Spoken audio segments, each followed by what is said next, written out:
Bem, o programa de hoje faremos em homenagem a seu Firmino Monteiro, que no último Dia dos Pais, ele disse que era fã desse programa, a forma que nós estávamos dialogando com a sociedade, e dizer que, pai, eu que sou seu fã, e o senhor sempre será um exemplo para todos nós.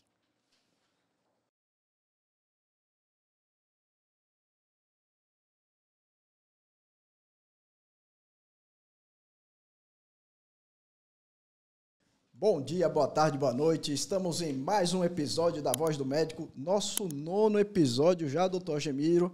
Eu sou Elton Monteiro, presidente do Sindicato dos Médicos, e ao meu lado... Boa noite, bom dia, boa tarde. É o 9º episódio, não para, né? Toda semana, a Voz do Médico seguindo firme aí. Rapaz, disse que eu posso me aposentar já. Você e doutor Alfredo deram show na semana passada, né, rapaz? Não, foi uma boa apresentação, mas sentimos sua falta, viu? Tivemos aqui na semana passada o doutor Rodrigo Araújo falando sobre autismo, viu, pessoal? Também tivemos a doutora Úrsula, falou sobre o quê, doutor Gemiro? Cuidados com o coração, deu dicas valiosas, vale a pena assistir. E as mulheres do CRM, quem esteve aqui, doutor Gemiro? Foi a doutora Denise Barroso e a doutora Ana Juvina, falando dos projetos, principalmente visando um trabalho com a mulher no CRM.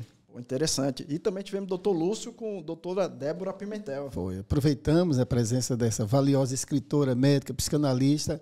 Ela passou muitas informações, a gente tinha que aproveitar um pouquinho para ela falar de depressão, suicídio, pelo menos as pinceladas que ela pôde dar aqui. Então, vocês que estão em casa, não percam o 8º episódio. Estamos aqui no 9º episódio, Agemiro. Tivemos mais de 50 mil visualizações no Instagram, viu, Gabi? Mais de 50 mil, viu? Olha. A Voz do Médico tá... Mas continue, né? Aqui, ó. Importantíssimo isso aqui, ó. Joinha. Aí, senão brigam comigo, né? Cadê? Inscrevam. Inscrevam-se no canal. Cadê aqui? O próximo. Compartilhe. Compartilhe. E por último... O que é isso, Aline? Você que é... Ative a notificação. Aí, tá vendo? Já deu a dica da nossa entrevistada hoje. Estamos hoje com a presença especial aqui na Voz do Médico, doutora Aline Siqueira Alves. Seja bem-vinda, Aline. Estamos hoje aqui com a doutora Aline, que vai trazer informações importantes sobre a mortalidade infantil, ela que é pediatra, e inclusive ela nos deu a graça de uma bela aula no Fórum Saúde Sergipe esse ano, né, em 2023, em maio. Foi a doutora Aline que fez uma aula interessante, uma palestra sobre mortalidade infantil. E hoje, aqui, ela vai poder tecer muitos comentários, explicar, e a gente vai tirar muitas dúvidas com ela aqui. Mas eu quero saber quem é a Aline. A Aline nasceu onde? Então, eu nem gosto dessa parte, porque, na verdade, eu sou sergipana, falo oxente, compro pão Jacó. Mas eu nasci em Campinas. Porque meu pai foi fazer doutorado em Campinas e eu acabei nascendo lá, mas eu sou sergipana e eu me nego. Então fica aí a dica a deputados, vereadores, transforma essa ela já Painho sempre me prometeu o título de cidadã sergipana e ele nunca conseguiu. E ele sempre dizia, eu vou conseguir um título de cidadã sergipana para vocês. Vamos providenciar. Sergipana e aracajuana, né? E falo painho, maninha, oxente, então eu sou sergipana. E você estudou onde, Aline? Então, sou formada na universidade daqui mesmo, na UFES. Lá atrás. Você vem de onde? Do ar? Eu estudei no São Luís. São Luís. Fui quando o colégio abriu, né? Na época que o colégio abriu, várias pessoas foram para lá. Fiquei no São Luís do 2º ano do ensino fundamental até o 3º ano do ensino médio. E passei no vestibular para a UFES. Para a UFES. Depois, aí, de onde veio esse amor pela pediatria? Então, na verdade, eu brinco com os meus alunos, né? Sou professora da Universidade Federal de Sergipe, do campus Lagarto, né? Vai fazer 9 anos já. E brinco com os meus alunos que eu nunca quis fazer medicina, sempre quis fazer pediatria. Nunca passou pela minha cabeça fazer outra coisa. Quando eu escolhi medicina, eu escolhi pediatria. Ah, que legal. E a Aline, você falou que seu pai fez doutorado. Fala um pouco do seu pai. Então, na verdade, eu sou... Por isso que isso me explica eu estar há 9 anos na UFES como professora, né? Vai fazer 9 anos. Eu sou filha de professores, os 2 professores.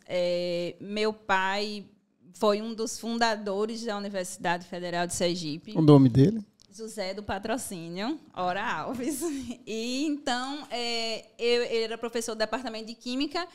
E eu ia, quando pequenininha, com 5, 6 anos, eu ia para a universidade. Ele não, às vezes, eu sou a mais nova. Quer dizer, depois de muito tempo, eu tive uma outra mais nova. Mas eu já era adolescente quando eu tive outra mais nova.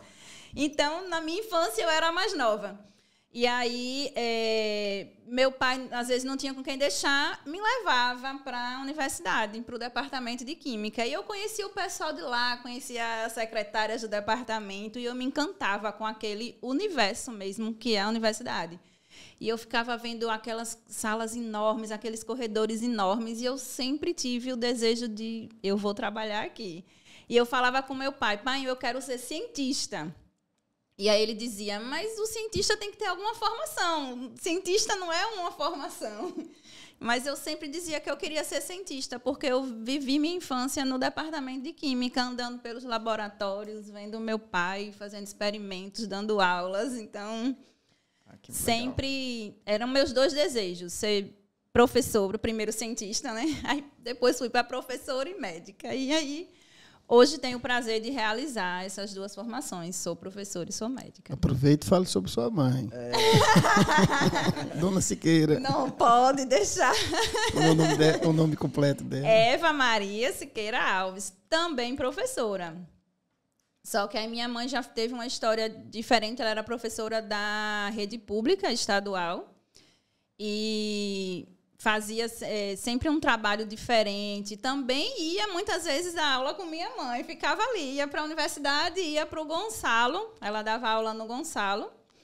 E ela também criava gincanas, jogos. E quando tinha gincana, eu ia para a gincana com os alunos de minha mãe. Eu estudei do Gonçalo. Ela foi professora do Gonçalo durante muito tempo. E aí depois passou no concurso da universidade. Mas quando ela passou no concurso da universidade, eu já era adolescente. Já devia ter uns 13, 14 anos. Ah, que história, né? Pois é. Tem 2 filhos? professores. Aline, tem filhos? Só 5 um meninos. pouquinho. 5 meninos. Só um pouquinho de filhos. Tenho 3, né? Saulo, mais velho, Emanuel, do meio, e Elisa, a mais nova, que é a menininha do pai, né? Mande um beijo para eles. Tem que mandar beijo para eles. Ah, meu Deus, beijinho, Saulo, Manu, Elisa, a mamãe ama vocês. Foi a vontade do pai, né? A gente fez um contrato, né? Tinha os 2 meninos, a família dele, tudo de homem. E ele queria porque queria ter uma menina. O sonho da vida dele sempre foi ter uma irmã, nunca teve. E aí, ele, vamos tentar de novo. Eu falei, mas vamos fazer um contrato. Vai tentar de novo. Se for homem, vai ficar 3 homens. A gente vai ter 10 meninos tentando uma menina. E aí veio, né? A menina do pai, estragada toda. Imagina. Venâncio, um abraço. Venâncio é conselheiro federal. Um abraço, Venâncio. E vamos agora ao assunto, né, Genilson? Exatamente. A gente, depois dessa bela introdução aí, né, a gente quer saber o que está acontecendo no nosso estado, doutora Aline, que a mortalidade infantil aumentou. Então, a gente precisa que você esclareça para o público. Exato. Então, assim, eu sempre fiz pediatria, né? Como eu falei, sempre quis fazer medicina, mas sempre quis pediatria. E era mais na tentativa de defender as nossas crianças. Era isso sempre que eu tinha no meu coração, de fazer pediatria para tentar defender, trazer saúde, né? Tinha um professor meu que perguntava, mas você quer tratar de menino doente? Aí eu falava, não, eu não quero tratar de menino doente, eu quero promover saúde nas crianças. Então, sempre esse foi o meu desejo. E aí, o que a gente sempre tem em mão para avaliar a qualidade da saúde são os índices de mortalidade. E desde a universidade eu fazia PIBIC com 2 professores, né? Não tinha como, então eu sempre fazia PIBIC, estava envolvido com pesquisa na universidade. E aí eu comecei fazendo um PIBIC, trabalhando com mortalidade. E aí eu me interessei muito, porque isso mostra o retrato, né? A gente não tem como negar o número que está ali. É o número, é matemática, é uma ciência exata. A interpretação quem vai dar somos nós. Então, sempre gostei muito de estudar os números da mortalidade. Baseado nisso, ele traz o retrato de como está a situação. E aí, por tudo isso, acabei entrando como voluntária no Comitê de Mortalidade Materno-Infantil, né? A gente fica procurando o que fazer, né? Não temos nada para fazer. Esse comitê, ele faz reuniões? Isso. Aí o Comitê de Mortalidade Materno-Infantil do Estado, para quem não sabe, ele foi fundado pelo nosso querido professor Byron há muito tempo. Estava meio esquecido. E aí, me desculpe, Priscila, presidente do comitê, não lembro exatamente a data, mas foi ao finalzinho da pandemia, na verdade, ao final do primeiro ano da pandemia, eu acredito, ou 20 ou 21, a gente começou a tentar reativar esse comitê. E aí, Priscila, que é professora também, Priscila Batista, né, é sanitarista, professora da Universidade de Lagarto também comigo, me chamou para a gente tentar compor esse comitê e reativar. E aí, nesse comitê, que eu fui tendo contato com esses dados de mortalidade e dados que realmente assustam, né? Assustam porque a gente está em 2023, né? A gente começou o comitê ali, reativar o comitê em 2021. Tudo bem que estava ali na pandemia, mas são dados que não casam, né? Com tantos anos depois do milênio, nós estamos muito distantes do objetivo do milênio, dos ODS. Então, e qual era o objetivo do milênio para a mortalidade infantil? Então, o objetivo do milênio era abaixo de 10. Hoje o objetivo inicial era perto de 8. Aí eles viram que não seria atingível, colocaram para pelo menos inferior a 10. A gente, ali em 2018, 2019, conseguiu chegar em torno de 14, 15, só que em 2023 subiu para 18,3. E aí é um número que realmente assusta muito. Está em primeiro no Nordeste, não? Não vou saber te dizer se é o primeiro. Se não for o primeiro, é o segundo. É uma das maiores do país. É superior à média do Nordeste. É muito superior à média nacional. E é superior a estados, historicamente, que tinham uma condição de saúde inferior à nossa, como Alagoas, Maranhão. Então, é superior a esses estados, né? Estados que, historicamente, tinham condições de saúde inferiores à nossa, que até pelo tamanho, né? A gente. Quando a gente olha o Maranhão, além da pobreza, distância, é um estado Exato. grande. Olha a Bahia, Exato. Tamanho que é a Bahia. Olha para o Pernambuco, Rio Grande do Norte, Ceará, muito grande. Isso. E Sergipe, que é um estado pequeno. Sergipe é muito pequeno, realmente não justifica, né? Não tem porquê, porque é uma coisa que seria fácil de administrar teoricamente, né? E o que é mais alarmante desses números, e aí você pode falar para a população, o percentual dessas mortes que são evitáveis. Então, é mais de 60%, próximo a 65%, se eu não me engano, 63% e pouco, são por causas evitáveis, né? E esse número, na verdade, quase 60% do número total de mortalidade infantil. Então, mortalidade infantil é o número de óbitos de bebês entre 0 e 364 dias de vida. Então, antes de ele fazer um ano. 0 a 364. Então, dentro de um universo de 364 dias, mais da metade, cerca de 55%, morre de 0 a 6. Então, veja que 6 dias entre 364 tem um peso absurdo no número. E por que isso? Porque a gente conseguiu... Mortalidade infantil é isso. A mortalidade infantil ela é dividida. Neonatal precoce, que é essa de 0 a 6, que é o número mais significativo. Neonatal, que vai de 0 a 28.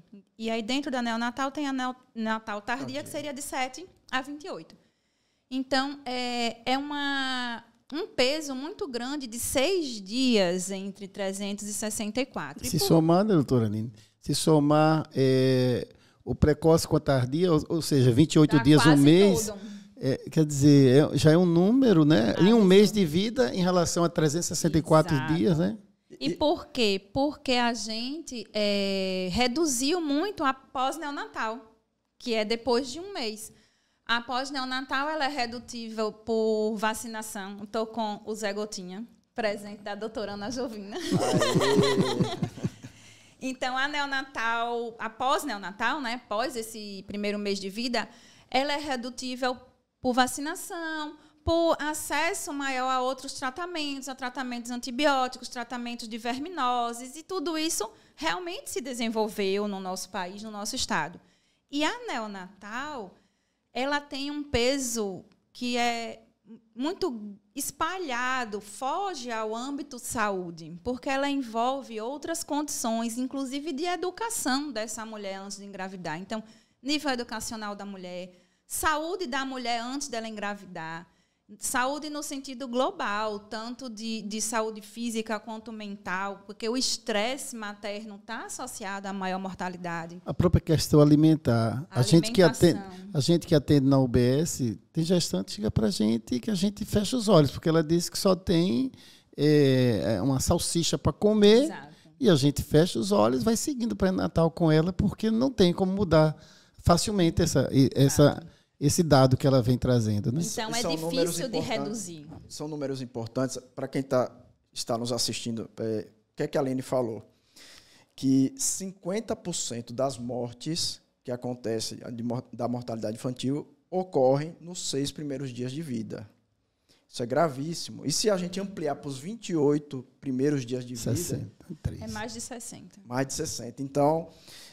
Para deixar claro para a população, o que seria essas mortes evitáveis? O que seria esses fatores que poderiam ser evitados que não acontece com essas gestantes ou com essa mulher ou com essa criança quando nasce? Então, existe uma classificação da própria Organização Mundial de Saúde, né, sobre o que são causas evitáveis de mortalidade. Então, existe um grupo de CIDs, né, que são os códigos das doenças. Então, quando a gente vai pesquisar os números da mortalidade, você tem como separar pelos CIDs, que são os códigos de doença, classificáveis como evitáveis. Dentro das mortalidades, das causas de morte neonatal, a gente tem principalmente como evitáveis, assim, são 2 grandes grupos. Evitáveis por adequada atenção à gestante. E aí, como eu falei, nessa atenção à gestante envolve também o desde antes dela engravidar. E evitáveis por adequada atenção ao recém-nascido. E aí, nesse grupo, tem inúmeras coisas. Então, por exemplo, evitáveis por adequada atenção à gestante, causas de problemas maternos que comprometem o bebê, como diabetes, hipertensão, como eu falei, o próprio estresse materno, a mulher que sofre violência, isso vai interferir no bebê. Essa questão da alimentação, obesidade, a infecção do trato urinário, quando ocorre na gestação, prejudica bastante o bebê. E outras infecções que a mulher pode ter, que são a que a gente chama as toches, né, que são infecções que, quando a mulher tem, atinge o bebê. Então, esses são os principais grupos de doenças que causam morte evitável no bebê, por adequada atenção à gestante. Então, precisamos olhar para esse pré-natal. Exato. E aí depende de uma rede que não depende apenas do Estado como governo. Isso. Depende das prefeituras. E aí, me desculpe, senhores prefeitos, você não deve colocar como secretário de saúde alguém apenas por questão política. Que não entende como funciona. Não entende prevenção, não entende... Enfim, precisa de gente que saiba, primeiro, cumprir metas em saúde pública e saber chegar nessa população. Quando a gente vai para os interiores... Planejar as políticas públicas de saúde, né? Você vai para o interior, Agemiro, e é alarmante quando você vê assim o acesso das pessoas ao médico. Exato. Gente no povoado, gente no... Doutor Elton, aproveitar que você falou sobre a questão do secretário de saúde, essa escolha. Nós convidamos, nós do Sindicato dos Médicos, fizemos o Fórum de Saúde de Sergipe, convidamos todos os secretários de saúde, todos. Quantos apareceram? De 74 municípios, 3 teve a secretária do município de Aracaju, teve a secretária do Estado, teve um município, outro que mandou um representante, Cristinápolis, Siriri, mas a gente ficou assim impressionado. Como a gente faz um evento daquele, os prefeitos não apareceram, os secretários de saúde não apareceram, embora nós convidamos, ele compareceu. O presidente da Conascense, sim, secretário de Saúde e Socorro, compareceu, e que era um peso lá presente para mostrar para todos os outros secretários que fez o convite, mas os secretários não apareceram.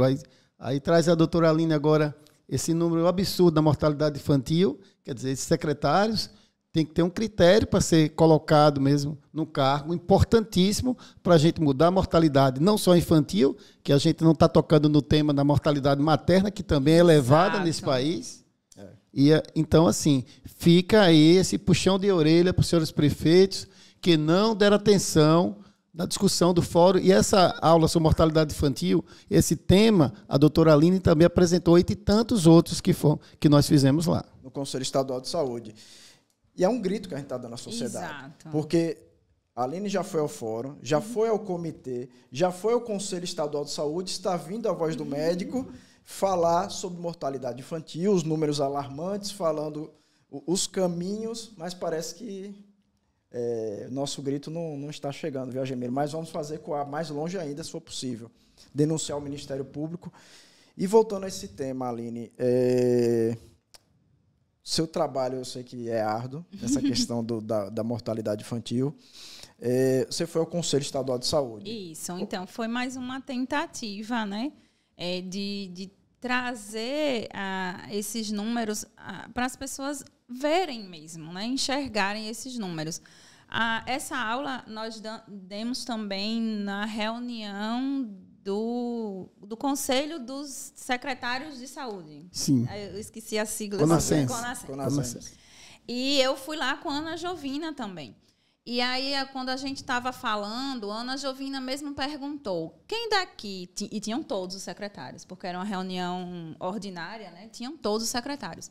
Quem daqui sabe qual é a taxa de mortalidade infantil do seu município? Ninguém sabia. E aí ela perguntou, os senhores não acham que devia ser um número que vocês deviam saber na ponta da língua? Porque é justamente o que eu estava falando no início. Quando eu comecei a estudar pediatria e que eu queria promover saúde das crianças, eu comecei estudando a mortalidade. A mortalidade ela traz a resposta do que você precisa fazer. E nenhum secretário municipal sabia a taxa de mortalidade infantil do seu município. E quando a gente apresenta essas coisas nos conselhos, nessas reuniões, as pessoas tomam um choque como se aquele número não fosse deles. Eu falei lá na reunião do conselho, eu falei, esse número é de vocês, esse número não é meu. Eu peguei esse número na base de dados de vocês. Então, é isso. As pessoas, né, vocês que trabalham na saúde da família, preenchem aquele monte de planilha, né, coloca aquele monte de dados. E esses dados vão para onde, gente? O dado tem um objetivo. O dado não é só para preencher planilha. O dado é para trazer a resposta de como agir. E é inadmissível que um secretário municipal de saúde não saiba a taxa de mortalidade infantil do seu município. Como é que ele vai saber se está bom? Como é que ele vai saber onde é que ele está dentro do estado de Sergipe? Se ele se destaca para o bem ou se ele se destaca para o mal? Como é que ele vai agir na atenção à saúde da criança, né? É absurdo, porque aí se você for expandir e perguntar número de aleitamento materno exclusivo nas crianças, exato, quem está com a caderneta de vacinação preenchida, Quantas consultas médias de pré-natal as suas mulheres têm? Eles não têm noção disso. E tudo isso é preenchido, esses dados são preenchidos. E você falou que me marcou lá no fórum sobre a caderneta de vacinação. Conte a história da paciente que chegou lá.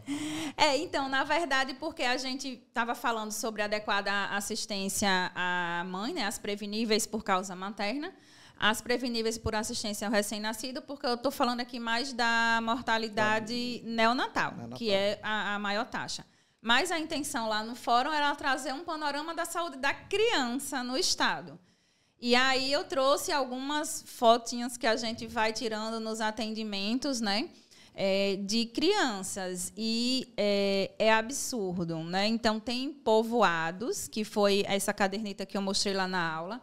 era de um povoado e que a moça da vacina só passa lá uma vez no mês. Isso não existe. Vacinação é porta aberta de segunda a sexta, inclusive incluindo alguns sábados, né? E aí, nesse povoado, a moça da vacina só passava uma vez no mês. Então, tipo, se ela passava hoje na terça e a mãe saiu para ir na feira com o menino, ela só ia poder tomar a vacina no próximo mês. E aí eu atendi um bebê de 8 meses e ele tinha só as vacinas de 2 meses. E aí eu fui perguntar, mas por quê? E aí era isso. Ela falou, não, porque no mês 3 a moça passou na terça, eu tive que sair para levar o outro na consulta. Ela tinha 5 filhos. Aí, depois, no outro mês, ele estava internado tratando pneumonia. Aí, depois, no outro mês, eu tinha ido para outra consulta dele, que ele teve pneumonia, marcou para o médico de pulmão. Então, você vê o absurdo por cima de absurdo e essas crianças vão ficando sem vacinação. E não existe isso, né? A vacina não se justifica, é para ser de né? segunda a sexta. O Ministério da Saúde envia valor para adquirir o carro, tem motorista, tem a técnica para fazer a vacina. Então, assim, não justifica no nosso país. Não se justifica. Então, esse é outro ponto, né, saindo da mortalidade neonatal, falando sobre a saúde da criança, é a atenção básica a essas crianças no nosso estado está muito prejudicada. Eu mostrei essa questão da caderneta de vacina, né, que a criança não tinha tomado nenhuma. E teve um outro bebê que eu mostrei lá também em relação ao acompanhamento do peso. E essa criança, ela foi para mim também, eu acho que em torno de 2 anos, e ele tinha vários meses, se eu não me engano, 8 meses, em que a curva dele era uma reta. Então, a gente tem o gráfico de crescimento que a criança tem que acompanhar uma curva. Ela tem que ganhar X gramas mês e ir acompanhando aquela curva. Pelos protocolos de atenção básica, se o menino está 2 pontos numa linha, já é para ser encaminhado para uma atenção especializada. E essa criança tinha 7 ou eram 8 pontos horizontais. E essa criança ela tinha infecções de vias aéreas de repetição e foi encaminhada para o otorrino. Então, vejam o tamanho do absurdo. O otorrino descobriu que o menino não ganhava peso. O otorrino. E encaminhou para mim, para pediatra. Então, eu falei, gente, graças a Deus, esse otorrino teve uma professora de pediatria. Falei para os meus alunos. E que ensinou a ele isso. Então, porque aí eu falei para os meus alunos, vejam, vocês acham ruim que a gente enche o saco aqui de vocês, marca os pontinhos no gráfico, liga os pontinhos no gráfico. Olha aqui para que serve. Então, assim, muitas vezes, esses bebês são pesados pelo agente comunitário de saúde, que está fazendo o seu trabalho, mas ele não é a pessoa adequada para interpretar esse dado. Ele não tem formação técnica para interpretar esse dado. Então, o agente ia e pesava todos os meses essa criança e não tinha noção do que aquele dado, aquilo que eu falei, o dado dá a resposta. O dado estava gritando, esse menino precisa de atenção. Mas ele não foi avaliado por nenhum médico. Ele era pesado todos os meses pelo agente comunitário de saúde, ponto. Então, é muito triste. É a comunicação também, né? Na rede de saúde. A gente está falando sobre secretários, mas se a gente colocar em níveis mais baixos, a falta de comunicação entre os profissionais também gera isso aí. Não adianta ter o dado, né? Não adianta ter o dado se esse dado não vai ser compartilhado, né? E treinamento, cadê a reunião dessa equipe, né? Para discussão do caso. Discussão dos casos. Então, assim, é muito triste. Eu não sou tão velha assim, mas eu assisti um pouco a instituição, acredito que Elton assistiu também, desse programa de saúde da família, da instituição das unidades básicas de saúde, aqui, né? Então, eu estava na universidade, começando o internato médico, e a gente ia. E como eu, pelo menos, me sentia assim, acredito que você também se sentia assim, empolgado daquilo está começando a acontecer ali nos nossos olhos. Eu ficava no posto da Coroa do Meio, que tinha ali aquelas palafitas todas, eu ainda via aquelas... Não, sou velha. Ainda via aquelas palafitas todas... E a gente andava pelas palafitas, eu e meus colegas, para pesar as crianças de dentro das palafitas. Então, veja, isso no início dos anos 2000. E como é triste a gente ver que em 2023, para onde foi tudo isso? O que aconteceu com esse programa? Que o programa é lindo, mas e cadê a prática desse programa? Os resultados, né? Aline, deixa um recado importante para a sociedade a respeito da mortalidade infantil. Mais um grito que nós vamos dar. Temos a tarefa aqui, Agimir, de sair desse programa, fazer a denúncia aos órgãos competentes, Ministério Público, Federal, Estadual. Mas deixa o recado para a sociedade nesse momento. Você vê que ela chegou aqui nervosa, toda, já está solta, já está falando tranquilamente. Falava aqui 3 horas tranquila. Pode falar, Aline. Então, na verdade, como eu já falei, né, a mortalidade ela é o retrato da condição de saúde. E é uma coisa que, às vezes, as pessoas não querem ouvir. Eu não quero ouvir isso nas minhas reuniões de família mesmo. Eu não quero ouvir falar sobre bebê que morre. Gente, mas os bebês morrem. Não sou eu que faço eles morrer. Eles morrem e a gente precisa enxergar que eles estão morrendo em nosso estado. Então, assim, o recado que eu dou para a população, voltando a essa questão do desenho da assistência básica, tudo que a gente viu crescer, às vezes as pessoas ficam sempre colocando a culpa no terceiro, né? Óbvio que existe, mas você faz parte da condição de saúde, você está inserido na sociedade e a sociedade faz parte do gerenciamento da saúde. Então, cada um, como pessoa, dentro dessa sociedade, tem uma responsabilidade, sim, com esses bebês. Responsabilidade de procurar informações adequadas, de difundir informações adequadas, de cobrar dos seus representantes, né, políticos, ações para o seu município. Então, por exemplo, o exemplo que eu dei, a moça da vacina só passa uma vez no mês. Mas você sabe que tem que ser de segunda a sexta. Então, pronto, se você tem essa informação, tem que ser de segunda a sexta, vá lá cobrar, perguntar por que não está passando aqui vacina de segunda a sexta. Então, é papel da sociedade cobrar ações, cobrar resolução do problema. Como eu falei, o problema não fomos nós que inventamos. O problema está aí. E se eu estou aqui, se os meninos estão aqui, é para defender esses bebês, essa criança, não é para defender ou culpabilizar ninguém de forma individual, mas a gente está aqui gritando porque esses bebês merecem atenção, merecem ser vistos. Tem um artigo internacional que ele traz o título sobre essa mortalidade neonatal que não consegue ser reduzida, e ele traz no título, né, tão pequenos para serem vistos, o título em inglês. Então, assim, os nossos recém-nascidos merecem atenção. Será que eles são tão pequenos que não conseguem ser vistos? Então, é isso que eu trago para vocês. Será que ninguém está enxergando nossos bebês? O nosso recém-nascido acabou de nascer. Ele tem toda a perspectiva de vida pela frente. Ele merece ser o número 1. Ele merece ser prioridade na atenção, porque ele é que vai ser o futuro do país. Ele é que vai trazer desenvolvimento para o nosso estado, para o nosso país. Se a gente não está defendendo os nossos recém-nascidos, quais adultos que nós teremos no futuro?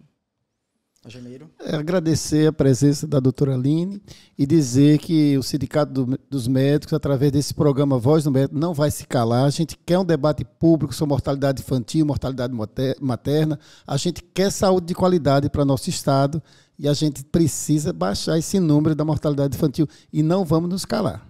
Com certeza. Aline, obrigado. Já está convidada para vir outras vezes e conte conosco na luta, a Sociedade Sergipana de Pediatria, você, o Sindicato dos Médicos vai estar ao lado e não vamos desistir. A gente vai sim, vamos gritar e seremos ouvidos. A doutora Ana Juvina agora é conselheira também.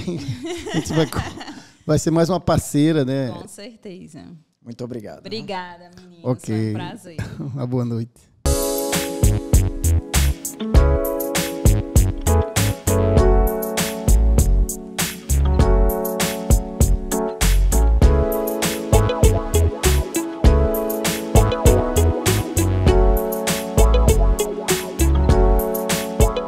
temos uma presença aqui hoje especial. Quem está aqui do meu lado agora é Alfredinho. Se apresente, Alfredo.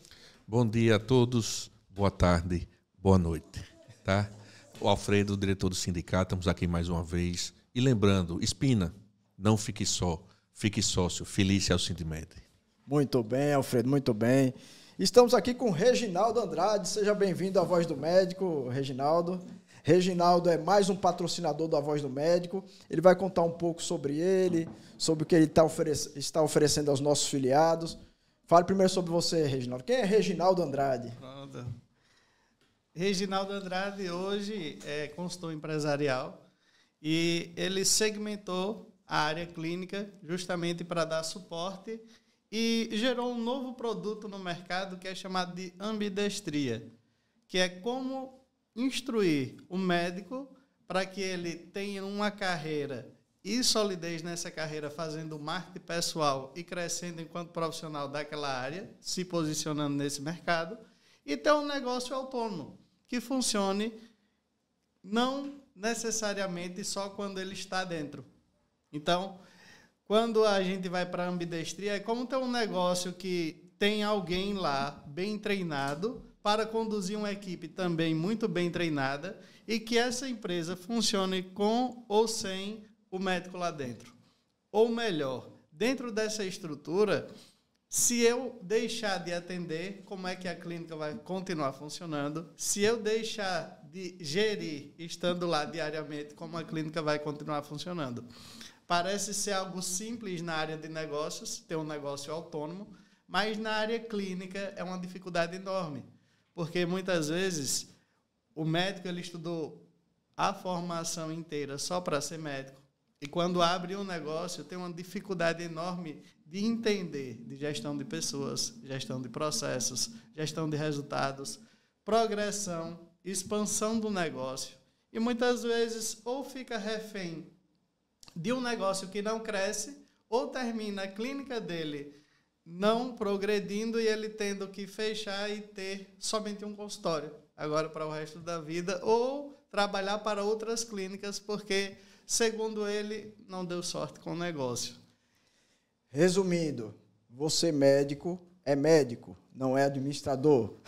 Não é isso, Reginaldo? Conta aquela história que eu achei engraçado, rapaz. Você me contando que foi fazer uma consultoria e você acabou demitindo o médico.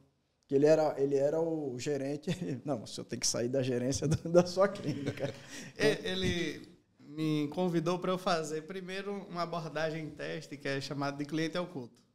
Aí ele disse: Reginaldo, você vai visualizar da minha equipe quem é que está falho no exercício dos cargos e vai me passar um relatório. E se tiver alguém para decidir, assim, demitir, não economize, pode me falar.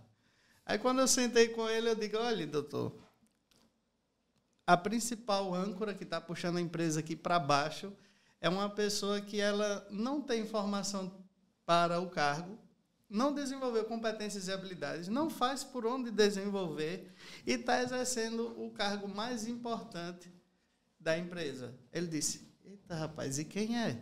Vamos botar esse cara para a rua agora. Aí eu disse a ele: olha, eu vou contar um segredo, mas não diga a ninguém não. A porta está fechada. Ele disse: tá, é o senhor. Ele disse: como assim? Não, o senhor, como médico, entrega muito resultado, inclusive os pacientes elogiam bastante. Agora, o senhor, enquanto gestor, não tem um sistema de reuniões com a sua equipe, não sabe o seu ponto de equilíbrio, que é quanto é que a clínica tem que faturar para se pagar e a partir de quanto é que ela começa a ganhar dinheiro, não tem um planejamento estratégico para projeção do crescimento.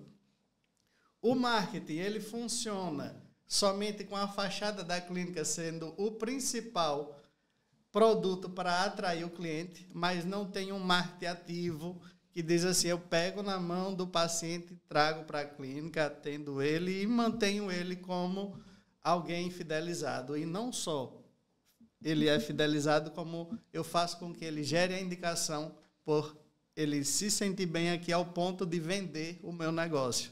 Então, se você não tem uma estrutura circular e sistêmica do seu negócio, você tem que passar esse cargo para alguém que tem a formação, que tem competência, e essa pessoa vai ser a pessoa que vai lhe passar de forma pontual os resultados do mês, ao invés do senhor estar fazendo essa gestão do jeito que acha que deve ser feito.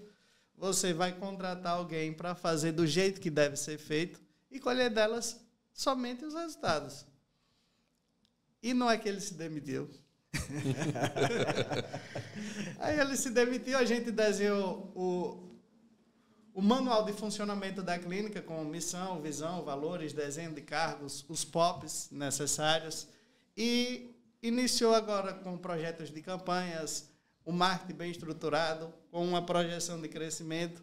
Com 8 meses que a gente estava colocando a clínica para funcionar em uma estrutura circular de consultoria, ele disse, rapaz, eu nunca imaginei que aquele cara lá que você me contou no segredo era a âncora da minha clínica. Porque eu demitiria aqui qualquer um, menos a mim mesmo. Eu digo, se eu sou dono, eu vou ser o gerente. Eu digo, você, por ter feito o investimento, deve receber o título de dono. Mas ter feito o investimento não te faz gestor. Então, eu costumo até brincar com o pessoal. Gestão é igual sexo, todo mundo acha que faz bem feito.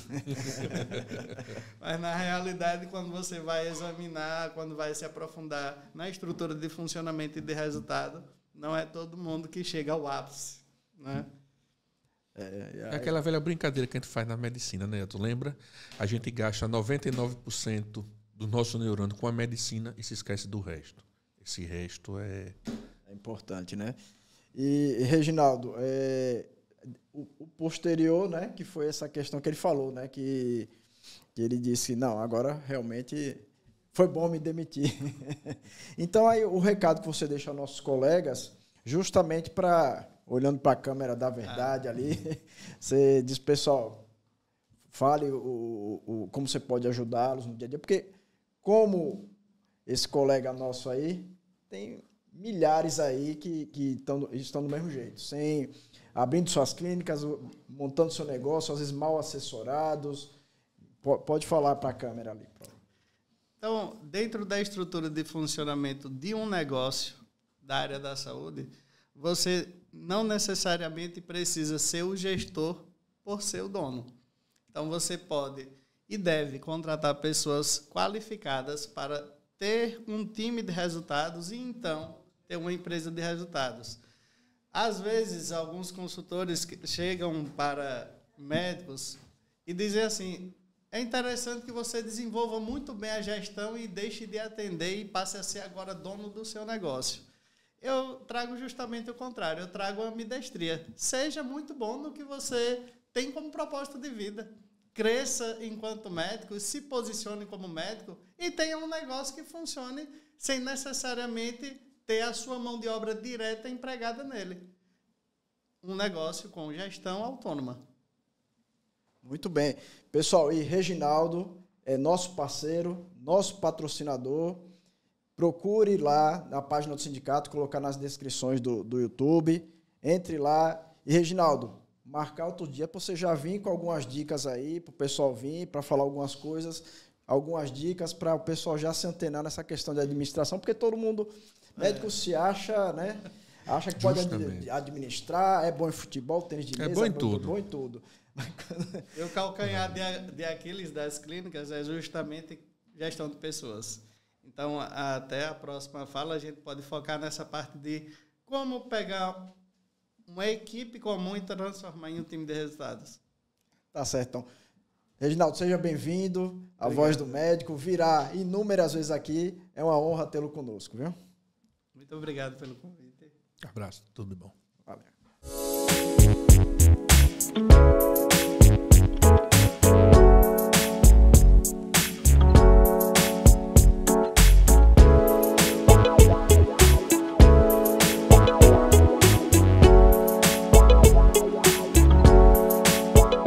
Estamos com o Marco Lobão aqui. Seja bem-vindo, Marcos. Eu vou deixar, viu, a pergunta.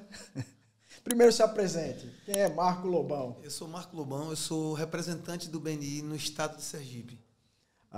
BNI no estado. Marcos, eu vou deixar esse rapaz fazer a pergunta, porque tem uns 3 programas que eu pergunto para ele, Alfredo, o que é BNI? Vai, Alfredo, vai, pergunte. Alfredinha. Marco, uma satisfação tê-lo aqui. Amigo de infância, a gente brincava ali no iate e tal, hein, Lobão? Com certeza.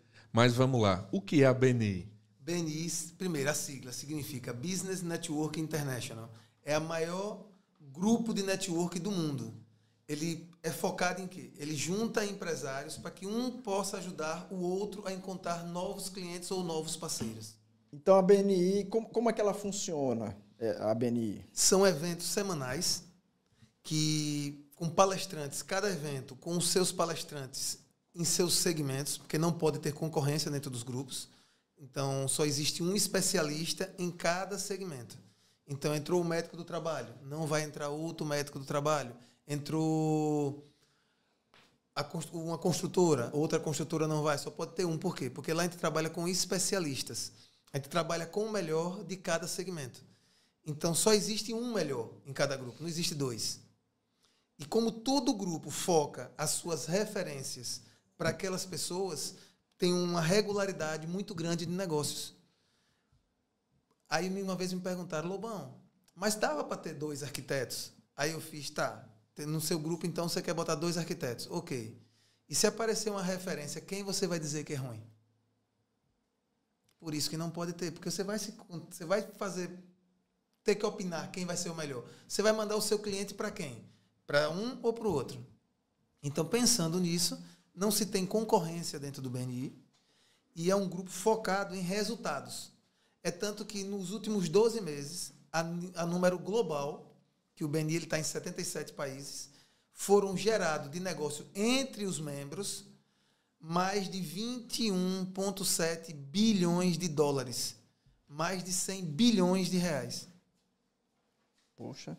E, Marco, me diga uma coisa. Em Sergipe, quantas empresas hoje estão vinculadas a... Hoje em dia nós temos 120 empresas vinculadas. Nós estamos abrindo mais um grupo agora, que vai ser o Serigi, um dos grupos muito fortes. Inclusive tem médicos lá, já tem algumas cadeiras que já estão ocupadas. E temos o Protagonista, que é um grupo mais antigo, que tem quase 90 pessoas, que é um grupo muito forte, que gera bastante também. Já geraram mais de 13 milhões aqui.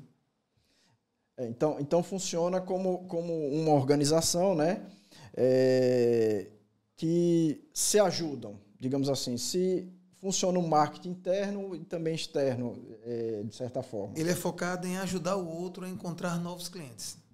Não é um clubinho de compra e venda. Então, assim, Entendi. pra você ter uma ideia, quem está no grupo, eu estou no grupo, eu não posso ficar lhe oferecendo o meu produto. A metodologia não permite isso.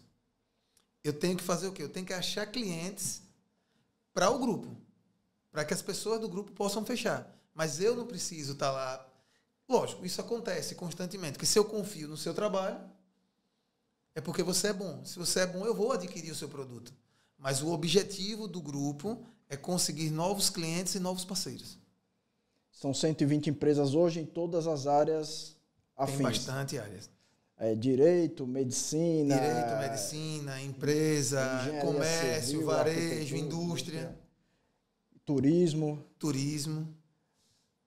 Bem interessante. E eu queria entender como assim, vocês vendem seu produto para fora, vocês fazem o marketing do próprio BNI e aí... Então, o BNI, na verdade, ele não vende nada. Não vende nada, não faz o O marketing. BNI ele faz só a junção de empresários. Entendi. E ele faz os eventos para promover cada empresário. Com a sua metodologia, a gente tem meio que uma obrigação, a gente tem um compromisso, melhor dizendo, um com os outros. Então, para que eu consiga arranjar clientes, eu vou ter que arranjar clientes. É uma via de mão dupla. E o BNI ele funciona muito nessa pegada, no compromisso um com os outros. Então, quando você entra no grupo, você tem que estar compromissado com o grupo para encontrar novos clientes para outras pessoas. E com isso, outras pessoas vão achar clientes para você e assim a bola vai rodando, entendeu? Entendi. Agora, só para ficar bem explicado, você me explicou naquele dia, eu estou fazendo as perguntas para o pessoal entender. Eu sou médico do trabalho e quero entrar na BNI, como é que faz? Como é que eu faço? Pronto. Você participa de um evento. O evento é uma reunião... Isso, de empresários. de empresários, certo. Onde vai ter palestrantes, com o foco do palestrante se promover. Certo. Ah, mas eu fui para lá, gostei demais e quero entrar. Você vai passar por uma entrevista, o grupo vai lhe avaliar para saber se você condiz, se você vai ser aprovado ou não para entrar. Caso o grupo lhe aprove, você tem a sua anuidade, você vai pagar a sua anuidade e aí você começa os treinamentos e aí você começa a fazer parte de uma equipe do BNI e assim o negócio vai começando a girar e você vai conseguindo clientes a partir do momento que você vai arranjando clientes e aí o negócio vai. Você como médico do trabalho, todo empresário tem uma empresa. Se tem uma empresa, tem funcionário que precisa do médico do trabalho. E aí como é que funciona? Eu vou atrás de contratos para você aumentar seu leque de empresas e com isso aumentar sua carteira de cliente. Em contrapartida, você vai fazer isso por alguém. Não precisa ser para mim, porque eu arranjei, eu consegui um contrato para você com uma empresa muito grande aqui e você tem um contrato que está lhe gerando R$1 milhão por mês. Eu preciso devolver para Lobão. Não, você precisa devolver para alguém do grupo. Não do mesmo valor, lógico. Você precisa só conseguir clientes. Você não pode ficar de braço cruzado, só quero ganhar. Isso não funciona no BNI. Bem, a medicina tem 52 especialidades, fora subespecialidades. Então, tem um leque aí... gigante. Então, convide os médicos, rapaz, para fazer parte da BNI. Ó, olhando para a câmera da verdade ali. Ó. Aproxime o microfone. E o médico tem uma grande diferença. Ele não pode fazer propaganda do serviço dele. E quando você faz parte de um grupo de networking, você vai ter um grupo... O médico não pode fazer propaganda dele, mas eu posso. Então, todo mundo que está naquele grupo vai fazer propaganda do outro. E isso acontece muito com o quê? Que o médico cada vez mais ganhe visibilidade e, com isso, ganhe cada vez mais cliente. Porque o cara que vai no cardiologista, provavelmente ele não vai precisar só do cardiologista. Ele precisa do ultrassonografista, ele precisa fazer um exame de sangue, ele precisa da clínica para fazer a parte laboratorial, que vai dar, geralmente, outro probleminha, vai dar uma gordura no fígado, e aí ele vai precisando de outros especialistas e cada vez mais você vai vendo que um cliente, ele vai precisando do outro. E aí você faz, e o que é que tem a ver a menina que faz bolo com o médico? Você não sabe quem é que aquela menina do bolo conhece. Ela pode fazer bolo para uma pessoa que tem uma empresa que precisa, que vai fazer uma parceria, que está precisando de uma empresa com mais de 3 mil funcionários, que precisa ter um médico lá dentro, que precisa ter... Que a lei da gente, quando passa de um certo número de funcionários, você precisa ter um médico do trabalho lá dentro. Que muita gente não sabe disso. Então, e o network é quem abre essas portas. Se você parar para analisar, quantos clientes seus vêm do boca a boca? E quanto você trabalha com seu boca a boca? Geralmente você nem estuda sobre boca a boca. Aí eu fico brincando, o cara está aqui, rapaz, eu preciso arranjar cliente. Aí o cara vai malhar na academia do prédio e contrata um personal porque ele não quer conversar com ninguém. Está errado. Todo mundo precisa fazer network. Você pode ter seu personal, vá numa academia, vá fazer um tênis, vá jogar bola, participe de reuniões de negócio. Mas eu sou médico. Você é médico? Não, você é médico, mas todo médico ele tem que entender que ele também é um empresário. Não existe mais eu, médico, só vou lá, eu só quero consultar. Não, porque você não tem férias, o médico para tirar férias, geralmente, ele perde. Aquele mês que ele está de férias, ele deixa de ganhar. Então, o médico, hoje em dia, ele tem que ser visto como uma empresa. E todo mundo que mexe com empresa, ele tem que saber trabalhar o seu network. Aí, aprendeu agora, Alfredinho? Agora sim, Lobão, aprendi. Agora eu posso te perguntar o que é BNI? Pergunta ao Lobão, que ele está aqui e fica melhor. Seja bem-vindo à Voz do Médico. Você virá outras vezes aqui para falar sobre o produto, sobre a BNI. Você viu que os médicos que estão nos assistindo agora, entre lá no site do sindicato, vai ter o link lá na descrição do YouTube. Entre, procure saber o que é. Com certeza tem a vaguinha lá na BNI para a sua especialidade, tá certo? Lobão, seja sempre bem-vindo, cara. Obrigado. É primo de Yuri Lobão, né? Isso. Formou comigo, estudou comigo, Yuri. Seja sempre bem-vindo. Foi uma honra tê-lo aqui conosco na Voz do Médico. A honra. Um abraço. Até mais.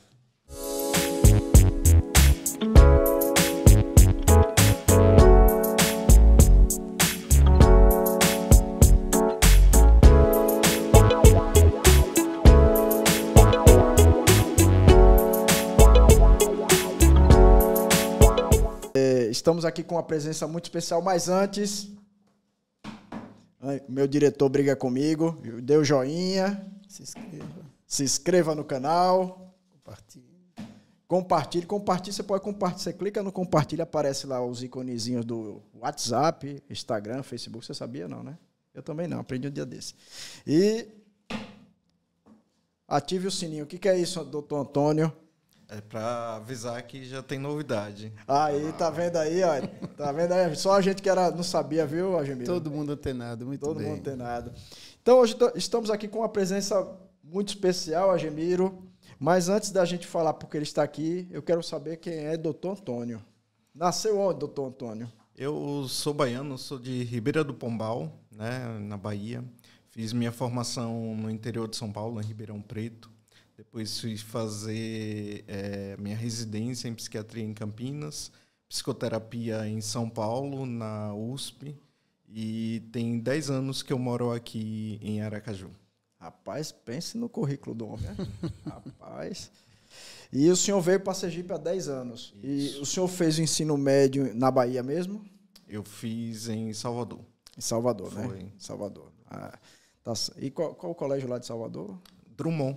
Se quiser mandar um abraço pro pessoal lá do Drummond, pode mandar, viu? Aí, um abraço pro pessoal do Drummond, mas acredito que muita gente, o colégio já foi fechado. Já foi fechado. Eu estudei no colégio virou faculdade e tudo mais. Eu estudei no colégio lá em São Paulo, no Externato Nossa Senhora de Fátima. Eu fui procurar um dia desse no Facebook, tá vendo? Achei lá uma turma, encontrei um colega da década de 80, imagine. Olha. Isso é bem feito, você fica mexendo comigo com a banda Lordão, né? Ele usou o Orkut, né, para fazer a busca lá nos grupos do colégio. Por aí. Mas é isso, Antônio. Antônio, a gente entrou num mês importante agora, né, Agemiro? Doutora Débora Pimentel deu uma pincelada, e, inclusive na história que ela conta, ela cita seu nome, né, Agemiro? Mas vamos falar do Setembro Amarelo. O que seria o Setembro Amarelo para o leigo, a gente que já está na medicina? Mas antes dele entrar no tema propriamente dito, sim.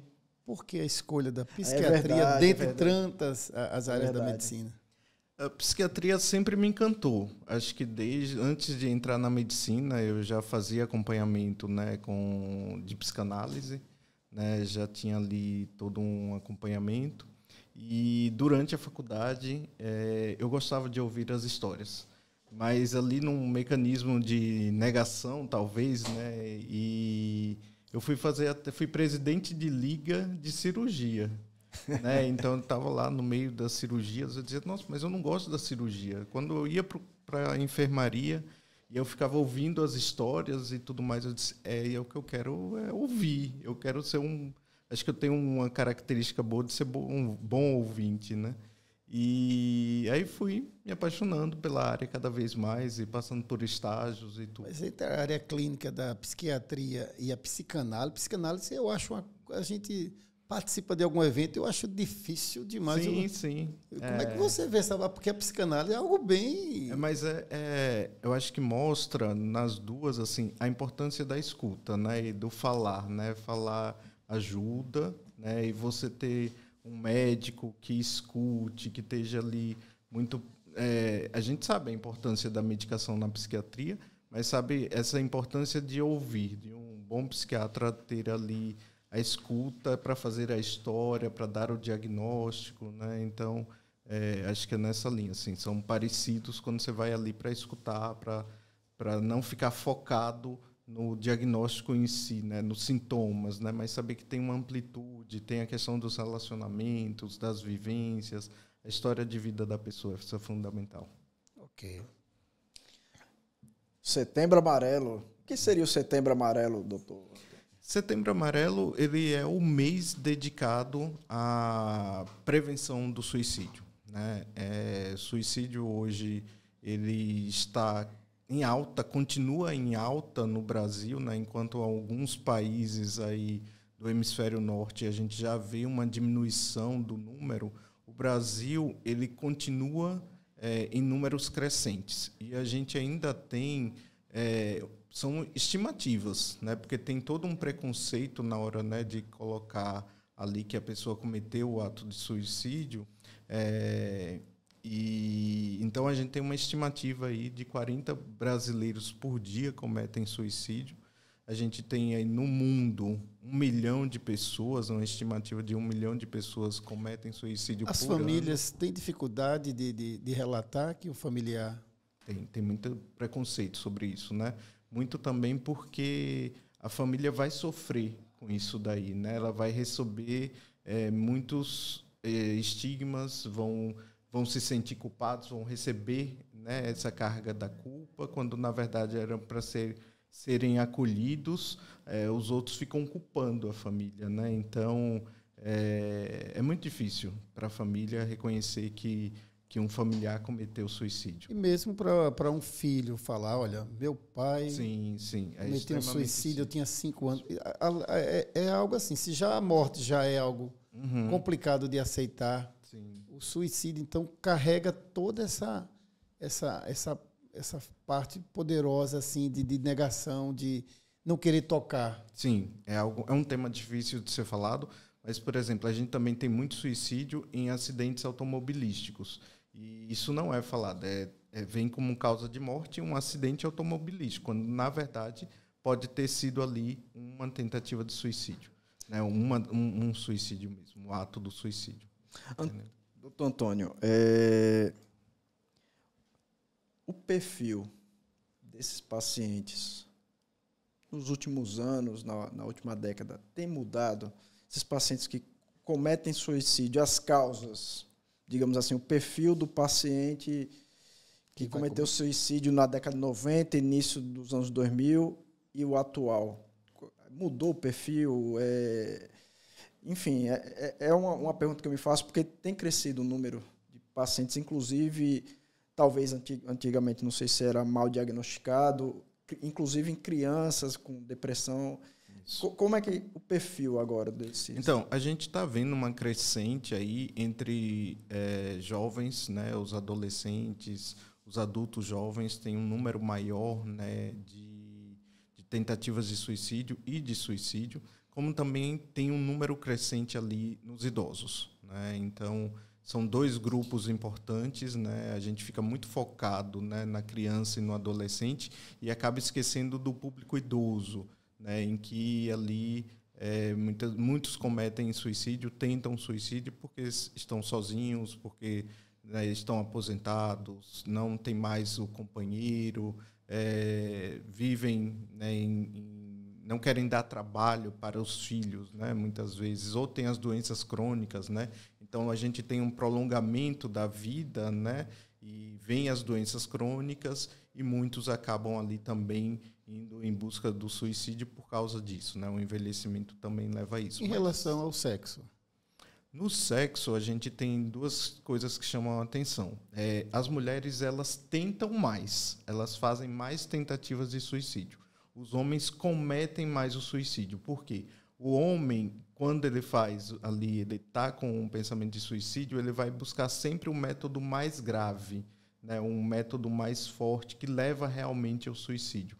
A mulher, ela acaba ali, seja por uma questão cultural, né? Ela vai buscando um método que a gente consegue reverter numa parada, se tiver uma parada cardiorrespiratória, por exemplo, ou é o que a gente fala muitas vezes, a mulher está chamando a atenção. Na verdade, ela está dizendo que está sofrendo, que está precisando de ajuda, né? Que ela tem uma doença e que precisa ser tratada. Mas ela acaba, as mulheres fazem mais tentativas e o homem comete mais. A depressão é a maior causa, é a maior motivação para o suicídio, a depressão? A gente tem os transtornos de humor, eles correspondem a 40%, né, dos diagnósticos de tentativa de suicídio, né? 40% são de transtorno de humor. Nesses transtornos de humor, a gente tem a depressão e o transtorno bipolar de humor. E aí, no caso, o transtorno bipolar, né, ele tem um número elevado, né, de suicídio, principalmente aquele bipolar que está ou em fase mista, né, que ele tem os sintomas de euforia e de depressão ao mesmo tempo, ou então ele está entrando ali num quadro, né, da depressão bipolar, né, e ele já está cansado, porque muitas vezes o bipolar tem muitos episódios e muitas perdas, né, e aí ele acaba cometendo o suicídio. Há o preconceito ainda da sociedade, de uma forma geral, sobre atendimento psiquiátrico, né? Também psicológico, mas eu creio que diminuiu mais, mas a psiquiatria continua sendo uma barreira ainda. Às vezes a pessoa aceita ir ao psicólogo, mas não ao psiquiatra, né? O neurologista, né? É o neurologista, né? E acho que o senhor, Débora Pimentel falou isso, foi um dos pioneiros a trazer a questão para Sergipe do Setembro Amarelo, junto com Débora Pimentel. De onde surgiu essa ideia de tentar chamar o público sergipano para essa questão da questão do suicídio? E os números em Sergipe, eles são tão alarmantes quanto em outros lugares do Brasil e do mundo? Veja, em 2014, né, o CVV, junto com a ABP, o Conselho Federal de Medicina, eles se uniram para fazer essa campanha. E em 2015 eu estava dando uma aula, tinha sido convidado para uma aula, e eu fiz ali chamei os alunos e disse: olha, quero ver vocês fazerem esse evento aqui em Sergipe, né? Vamos lá, né? Quero ver se vocês dão conta. E os alunos toparam, eles falaram: não, a gente dá conta sim, vamos fazer. E foi aí que começou, né? E a Débora organizava essa liga, né? E hoje muitos desses alunos, né, dessa liga de psiquiatria da UNIT, muitos deles são psiquiatras atualmente, né? Estão aí com grande sucesso e tal, estão atuando na área da psiquiatria.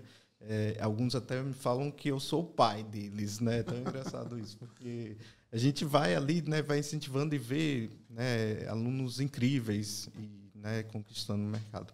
Então, surgiu essa ideia, o desejo de mostrar, né? Eu estava recém-chegado aqui em Aracaju e vi a importância de falar sobre isso, né?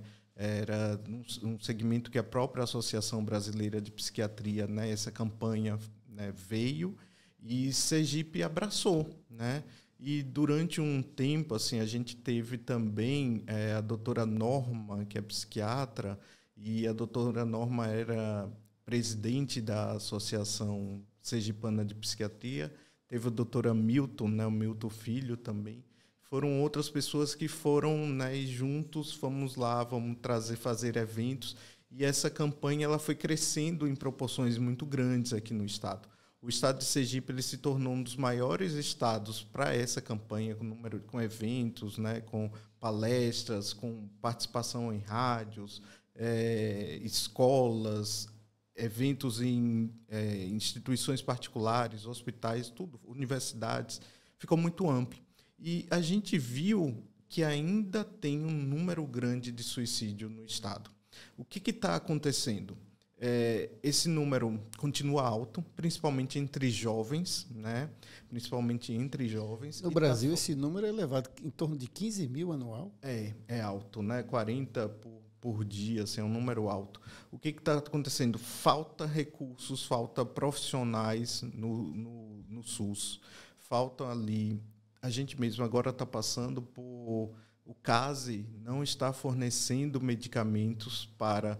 Né, na psiquiatria. Então, medicamentos que são importantes para a esquizofrenia, para transtorno bipolar de humor, para a depressão, não tem no caso. Que não tem na pode rede ficar pública, sem a continuidade, que não pode ficar sem essa continuidade. Muitas vezes ali, aquele médico, ele trabalha vai atender várias e várias pessoas num período da manhã. Imagina atender 20 pacientes num período da manhã. É impossível, né? A gente vê os CAPs com uma quantidade também de profissionais muito abaixo do que seria ideal, né? Então, tudo isso interfere, né, no tratamento da pessoa e esses números continuam elevados. Doutor Antônio, aproveitando a sua presença aqui, nós que somos médicos da família, né? E o senhor está falando na voz do médico para tantos médicos aí do Brasil, de Aracaju, de Sergipe, do Nordeste. Ele está diante de um paciente que fala que vai suicidar. Qual é a informação, quais são as informações que o senhor passaria para esse colega médico que está lá naquele momento, consultando, atendendo, está em pânico, porque eu já enfrentei essa situação, e gostaria hoje das suas informações de como abordar um pouco esse caso. Primeiro, acho que é importante a gente ter a empatia, né, frente àquele paciente. Ter a ciência que se ele está falando aquilo ali, ele tem um sofrimento, tem um transtorno mental e precisa ser escutado, precisa ter um cuidado maior. Né? A gente vai dispor de um tempo maior para esse paciente, né? A gente vai oferecer um tempo maior para ele. Porque esse paciente ele precisa falar ali, a gente meio que descobrir qual é o nível, qual é o risco de suicídio que ele apresenta, né? É a gente aferir isso. Não existe uma escala para nos ajudar que ela seja tão específica que ajude nisso. Então, é pela experiência da pessoa. E aí, claro, que se o médico está inseguro, acha que não vai dar conta, encaminhe para um pronto-socorro, encaminhe para uma avaliação de urgência, assim, de ter uma atenção maior com um especialista, né? Mas é interessante a gente ver quais são os sintomas que ela apresenta. Então, se tem alucinações auditivas, visuais, né? Se nessas auditivas tem vozes de comando, né? Algo nesse sentido. Qual é o nível de pensamentos? Esses pensamentos eles chegam a ser um delírio, é um delírio depreciativo, né? Um delírio de culpa, né? Ele aquele pensamento já está tão fixo nisso, né? A gente vai precisar ver se ela tem recursos de apoio, né? Se tem ali algo, a família está próximo para ajudar, para cuidar desse paciente, ou esse paciente está sozinho, não tem ninguém para ajudar, né? Não tem nenhuma outra pessoa para cuidar. Tudo isso vai interferir na nossa conduta, né? Tem que a gente pensar quando vai dar uma medicação, quais são os efeitos colaterais? Porque se eu der uma medicação que tem ali um risco da pessoa ficar sonolenta demais, né? Aí o paciente vai abandonar. A mulher que faz o uso de uma medicação, ela já pergunta, vai engordar? Né? Vai causar ganho de peso? Se vai causar ganho de peso, eu não quero. Né? O homem já diz assim, vai me trazer algum problema sexual? Porque se tiver, por mais que eu esteja deprimido, né? Eu não quero que interfira na minha questão sexual, né? Na minha libido. Então, tudo isso vai ser avaliado, a gente vai pensar na escolha do tratamento, né? Ter esse cuidado. Eu sempre digo a importância do médico de escutar mais, dar uma atenção maior. O que era uma consulta de 30 minutos, que passe a ser 40 minutos, 50 minutos, 1 hora, que dê essa atenção maior para o paciente, que mostre, que faça, às vezes, um retorno, né? Diga, não, vem aqui semana que vem, faça um acordo com esse paciente para que consiga ali ter um contato maior nele e pedir ajuda de outras pessoas, né? Então, o serviço social, a equipe de enfermagem, o psicólogo, né? O psiquiatra, o colega psiquiatra que atende ali, olha, estou com um caso aqui, eu preciso, né, que seja avaliado o quanto antes. Ter essa rede de contatos é extremamente importante. Doutor Antônio, 2 aspectos importantes aí, e eu queria que o senhor falasse olhando para a câmera. Primeiro, o paciente, porque a gente falou voltado para o médico. E o paciente, quais são os sintomas, quais são os sinais de alerta para ele procurar ou o médico da família ou o psiquiatra, que situações que ele deve procurar numa linguagem leiga, para que, como a gente, o programa, 50 mil visualizações, né? Então, a gente pede para o senhor, para esse paciente, e outra, não só para o paciente. Aí o senhor falou de idosos e o senhor falou de adolescentes, né?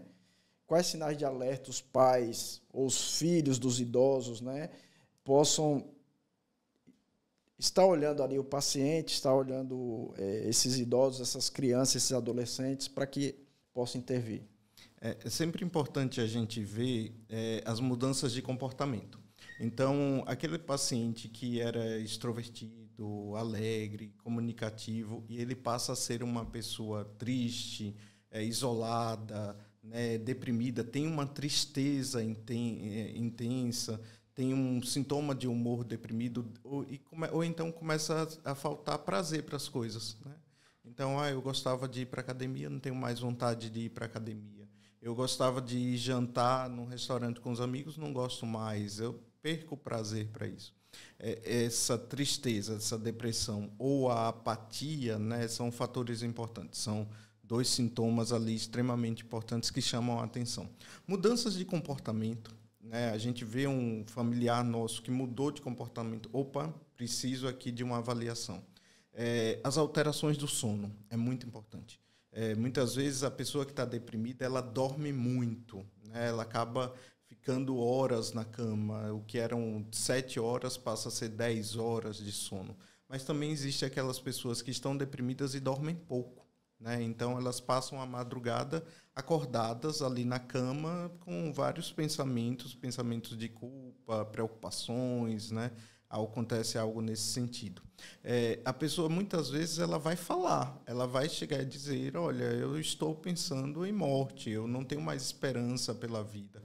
Isso é importante, né? Então, aquela história de dizer que o cão que ladra não morde, né? Aquela história de dizer quem vai cometer suicídio, ele não vai falar, é completamente errado. Isso é fake, né? Se tiver oportunidade, Ele se for fala, acolhido, ele vai falar. Ele fala, independente, ele começa a se despedir, ele começa a mandar e-mails, mensagens, né, no WhatsApp, deixa algum recadinho assim que você falou, pô, isso aqui tá estranho, né?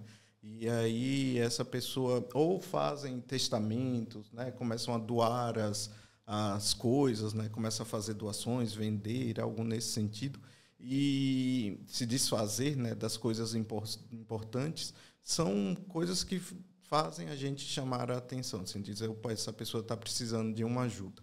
O uso de álcool também e drogas, né? Então, um paciente, assim, uma pessoa que antes não bebia, passa a beber muito, né? O que está acontecendo? Tem algo de uma doença aqui em evolução e precisa de ajuda. Então, fico alerta, né, Agemir? Importante isso, já que a gente está falando de 2 camadas da população que ele chamou a atenção, os adolescentes, os pais ficarem atentos a esses sinais que o doutor Antônio acabou de falar, e como os idosos, né? Os idosos, às vezes, a apatia, que às vezes o vínculo, às vezes não tem mais o vínculo com o emprego, o vínculo familiar, muitas vezes é retirado, e aí esses pacientes acabam, né? E as perdas, para o idoso, as perdas, né? Sim. Eu estive no último sábado na cidade onde eu nasci, e a gente fica assim, procurando por pessoas que não encontram. Quando encontram, aquele rapaz com cabelo branco, deve ser da minha época. Será que ele é aquele rapaz? Não? Agora você imagine o idoso que retorna à sua cidade e já encontra todos no cemitério, assim, a grande maioria. Então, deve mexer muito com a cabeça. Então, assim, a gente trabalha na saúde da família, a gente precisa muito estar olhando, atento a essas informações, né? E a gente lamenta quando o paciente chega à unidade de saúde e o acolhimento não é feito. Chega, está perdido, entra, vai direto, às vezes, na sala do médico. Então, e a gente, às vezes, não tem todo o tempo que a gente gostaria, precisa que alguém, muitas vezes, lá fora, tenha esse olhar para acolher, para segurar, para nos ajudar. Porque senão, eu fui lá, falei com o médico, ele não me atendeu. Não é que ele não atendeu, você não estava marcado e não chegou a informação clara da sua necessidade, né? A unidade tem que funcionar e acredito que esse é um problema, muitas vezes, de todo o setor, de todas as UBS do Brasil, você tem essa dificuldade, tá entendendo? Mas o idoso, eu acho que o idoso, ele precisa também ser olhado, esses adolescentes aí. E teve a pandemia, né? Como é que você viu essa pandemia e essas reações das pessoas na pandemia, doutor Antônio? Primeiro eu vou chamar a atenção também de um outro grupo, né? Profissionais de saúde. Profissionais de saúde e médicos, né? Eles são um grande grupo de risco, né? E a pandemia foi algo que levou a muitos médicos, muitos profissionais de saúde ao adoecimento mental e a fazerem tentativas de suicídio.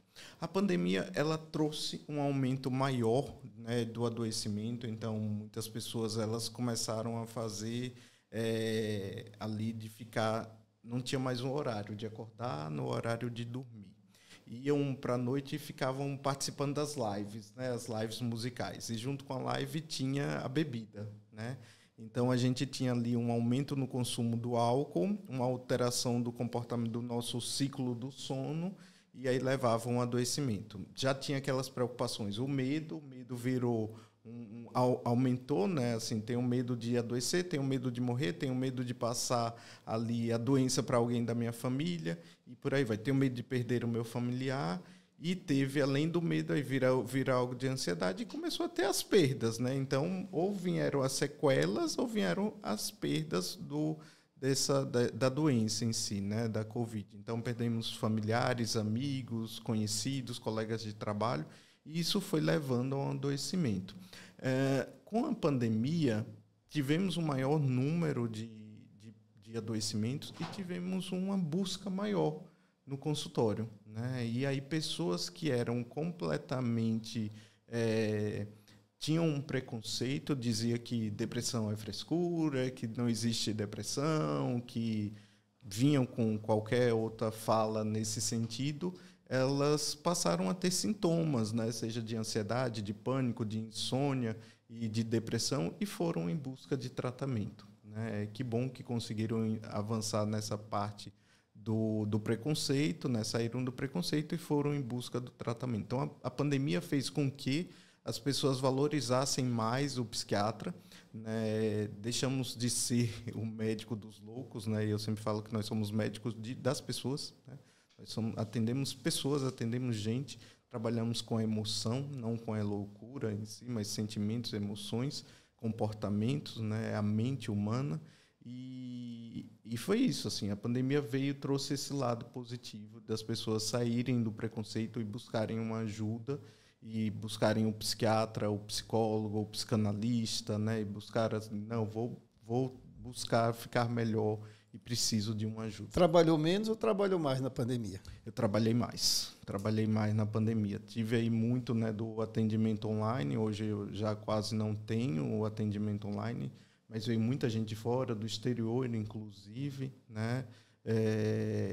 Mas o trabalho foi muito maior, muito mais cansativo também, né? A gente tinha todas as questões ali de ficar preocupado com os sintomas da pessoa, e muitas vezes a pessoa de fora, como lidar com isso, como ter o apoio, como, né, entregar a receita e tudo mais, tudo fazia a gente pensar.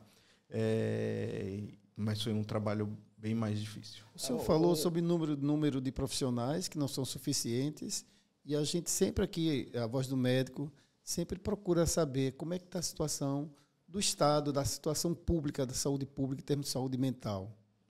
Hoje tem 2-3 anos que eu acabei saindo, né, dali do serviço público. Eu trabalhava no hospital universitário e acabei saindo muito por causa da quantidade de demandas que tinha na minha carga horária, né? Ficou insuficiente, assim, eu não conseguia mais ter ali força para lidar com tantas demandas. Eu era presidente também da Associação Sergipana de Psiquiatria, hoje é a doutora Helena, né?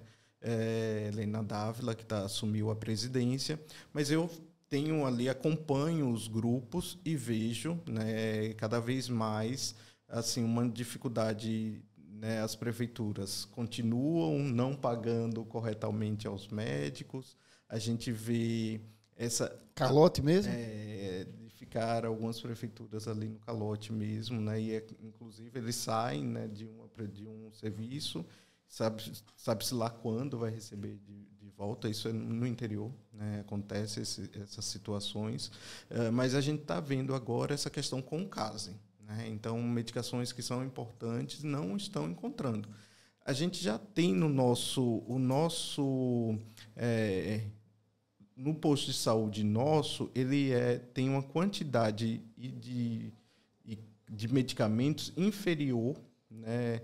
Estou dizendo de substâncias, né? Inferior a outros estados, né? Então, por exemplo, venlafaxina. Venlafaxina é um antidepressivo dual, atua ali, né, em serotonina e noradrenalina. E a venlafaxina tem estados que fornecem, né? Aqui no SUS daqui do Sergipe não se fornece venlafaxina. Então, por quê? não sei como é que é feita essa escolha, né, dali do medicamento, né? Então, acaba que isso interfere. Aí tem os básicos, tem fluoxetina, tem sertralina, tem amitriptilina, tem clomipramina. Quando tem, né, esses medicamentos, quando tem, porque muitas vezes é isso. O médico vai lá, prescreve, achando que tem, e não tem, né? Quando vai receber, sabe-se lá como. O paciente, ele...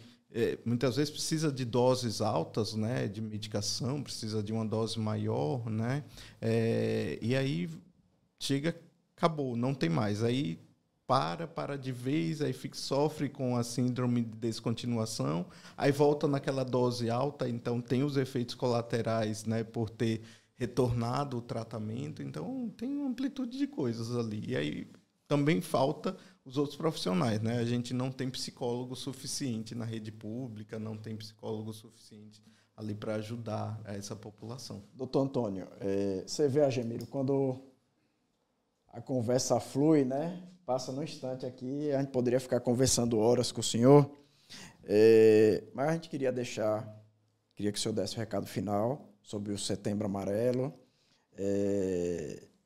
e a gente sempre se engajou nessa campanha, né, dona Messi?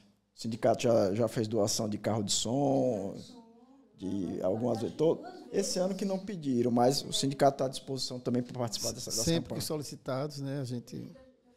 Mas... Detalhe, não estão te escutando aí, viu? A gente faz doação de carro de som e tudo mais. Mas pode dar o recado final, Antônio. A campanha desse ano, né, do Setembro Amarelo, fala o lema é: se precisar, peça ajuda, né?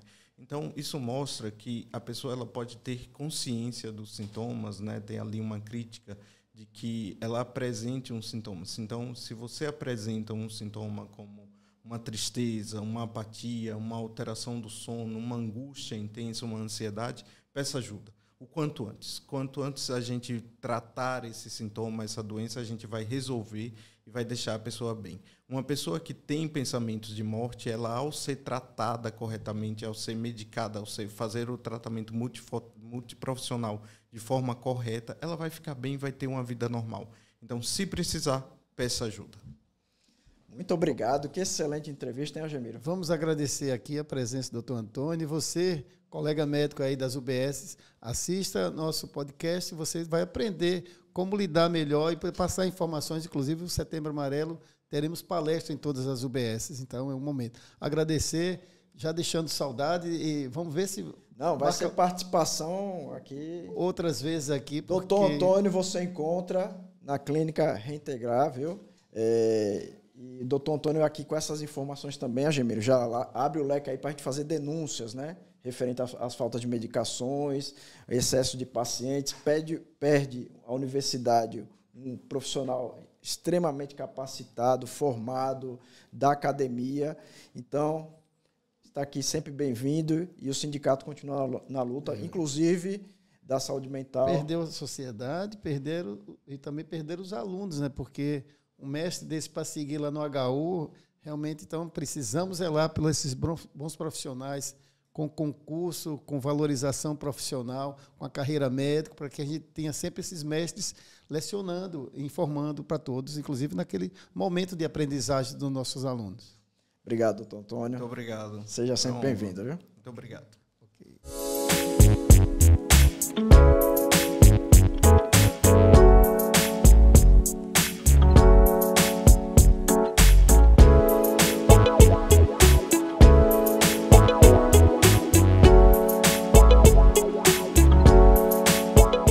Está ele aqui, nosso doutor Tiago, já é parceiro, né, Agemiro? O doutor Tiago é a nossa segurança jurídica. Doutor Tiago, eu vou começar hoje com uma pergunta diferente para você. Você se vira nos 30. No Brasil, parece que tiveram poucos casos de ganho de greve a favor de uma categoria. E nós, do Sindicato dos Médicos, conseguimos. Como foi essa experiência? Bom dia, boa tarde, boa noite, a depender do horário que vocês estão assistindo esse nosso podcast. Pessoal, ó, deixa eu dizer, eu não combinei com ela essa pergunta, ele vai ficar gaguejando, mas ele vai dizer... Vou responder. Essa pergunta foi boa. Quero agradecer até pela pergunta, né? Porque aqui no estado de Sergipe, de conhecimento nosso, foi o único até agora, né? Que a gente conseguiu e que foi algo inédito. O sindicato ingressou com ação e, desde sempre, quando o sindicato ingressa com ação judicial para decretar a legalidade da greve, a gente sempre cumpre os requisitos, porque para você realizar um movimento grevista, você precisa estar preocupado com o atendimento do serviço, né? Você não pode parar 100%, até porque tem determinados lugares, como, por exemplo, urgência e emergência. Se a gente faz um desfalque significativo, pode causar a morte ou um problema muito grave de saúde com a população. E desde esse período o sindicato tem sempre essa preocupação. Mas isso não significa que a gente não pode fazer greve. A gente pode paralisar, sim, e é um direito constitucionalmente garantido, e o sindicato assim o fez. Garantiu 100% na época da urgência e emergência, e aqueles serviços que não eram de urgência e emergência, eletivos, eles foram suspensos, e aí totalmente na época. O ente estadual tentou caracterizar a ilegalidade, nós fizemos instrução desse processo, levamos testemunhas, inclusive médicos renomados, pessoas do CRM também foram explicar que a greve foi feita sem prejudicar o sistema de atendimento à população, e o Tribunal de Justiça do Estado de Sergipe declarou a legalidade do Sindicato dos Médicos, e foi um momento de muita felicidade do nosso jurídico, do sindicato, porque é inédito até o momento, e eu não conheço outra declaração de legalidade sendo, vamos dizer assim, confirmada, asseverada pelo Tribunal de Justiça do Estado de Sergipe. Foi uma experiência muito boa. Foi uma decisão inédita no Brasil? Aqui em Sergipe foi inédita naquele momento. Agora, no Brasil, eu não tenho essa informação de ter sido inédita. Mas greve de servidor público ser declarada legal, eu também não lembro no Brasil. A gente já teve discussões com relação a greves legais na área do seu trabalho, já há algum tempo existe isso, mas o servidor público, porque a gente precisa compreender que antes da decisão do STF, no mandado de injunção, que resolveu aplicar a lei dos seletistas, que falava sobre a greve para os estatutários, até que o Congresso Nacional edite uma legislação que garanta o direito de greve dos servidores públicos, por essa lacuna legal, o STF falou, se aplica, então, a lei de greve da iniciativa privada. E aí, a partir daí, foi logo nesse momento que a gente entrou com essa ação, após esse reconhecimento, e conseguimos essa declaração de legalidade de greve no serviço público estadual. Segunda pergunta, sem combinar com você. Doutor Tiago, eu fiquei abismado quando eu vi que o juiz desinterditou a maternidade. Quais são os parâmetros que levam um juiz, por exemplo, eu estou dizendo isso não desmerecendo o mérito que o juiz teve de forma nenhuma, mas me preocupa no seguinte aspecto, Agemiro. No sábado, a maternidade Nossa Senhora de Lourdes só tinha um médico obstétrica de plantão. Um médico obstetra de plantão. Isso é preocupante. A situação de risco que coloca o profissional, médico sozinho, se pega um parto complicado. Se pega uma situação, como é que fica? Se tem duas urgências ao mesmo tempo, a gente vai escolher quem vai sobreviver? Então, eu faço essa pergunta a você, se você quiser complementar também a pergunta. O importante, eu acho que a decisão do juiz, ela deveria olhar primeiro reunião com as entidades médicas, governo, Secretaria de Saúde do Estado, e com os representantes também lá da maternidade, para que apresentassem logo as saídas iniciais para que se pudesse fazer um atendimento de qualidade, sem, como acontece lá, mas sem esse excesso de trabalho presente lá, e não assim, desinterdito a maternidade. Mas você não está desinterditando, mas você está deixando a situação de caos, você está retornando ao caos, sem cobrar do governo, da secretaria, sem cobrar da sociedade, da Assembleia Legislativa, sem cobrar uma mudança lá naquele perfil. Ou seja, quer dizer que o Conselho Regional de Medicina vai até lá, visita, como nós também dos sindicatos visitamos, identificamos os problemas e eles tomam. Finalmente, o Conselho viu que não houve mudanças e aquele atendimento em excesso, com aquela porta aberta. Então, foram dias que os colegas médicos, profissionais lá, estavam dizendo, olha, já foram mesmo esses momentos da interdição, foram momentos mais tranquilos lá, porque a população, principalmente os atendimentos que acontecem lá, que não são de gestantes de alto risco, esse número diminuiu. Então, a porta foi mais aliviada, porque há uma necessidade de que praticamente todos as gestantes que se dirijam até a Lourdinha precisa que sejam realmente referenciados e não porta aberta, como é a reclamação lá. Além do mais, tem como você desinterdita a maternidade com a escala, com furos, como foi observado pelo Conselho, como nós estivemos lá e vimos a escala da pediatria. No domingo tem um médico de manhã, vai ser chamado para tarde, mas por enquanto está aberto, à noite não tem.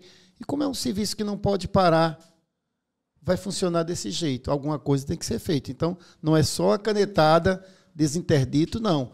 A decisão deve ser uma decisão muito melhor elaborada, participativa e que seja efetiva. E que alguma coisa a gente tem que mudar.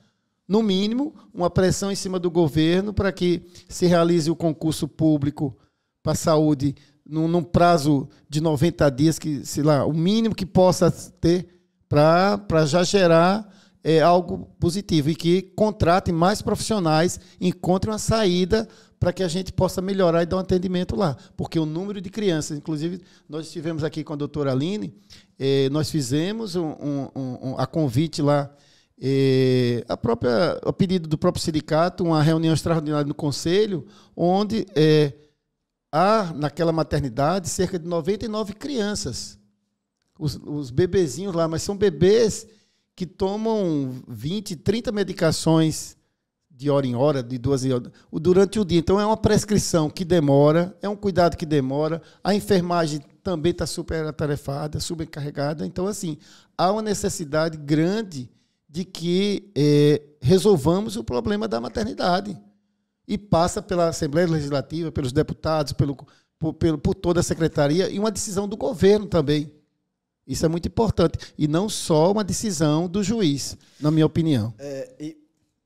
Também dar os parabéns ao Conselho Regional de Medicina, né, pela sua atuação.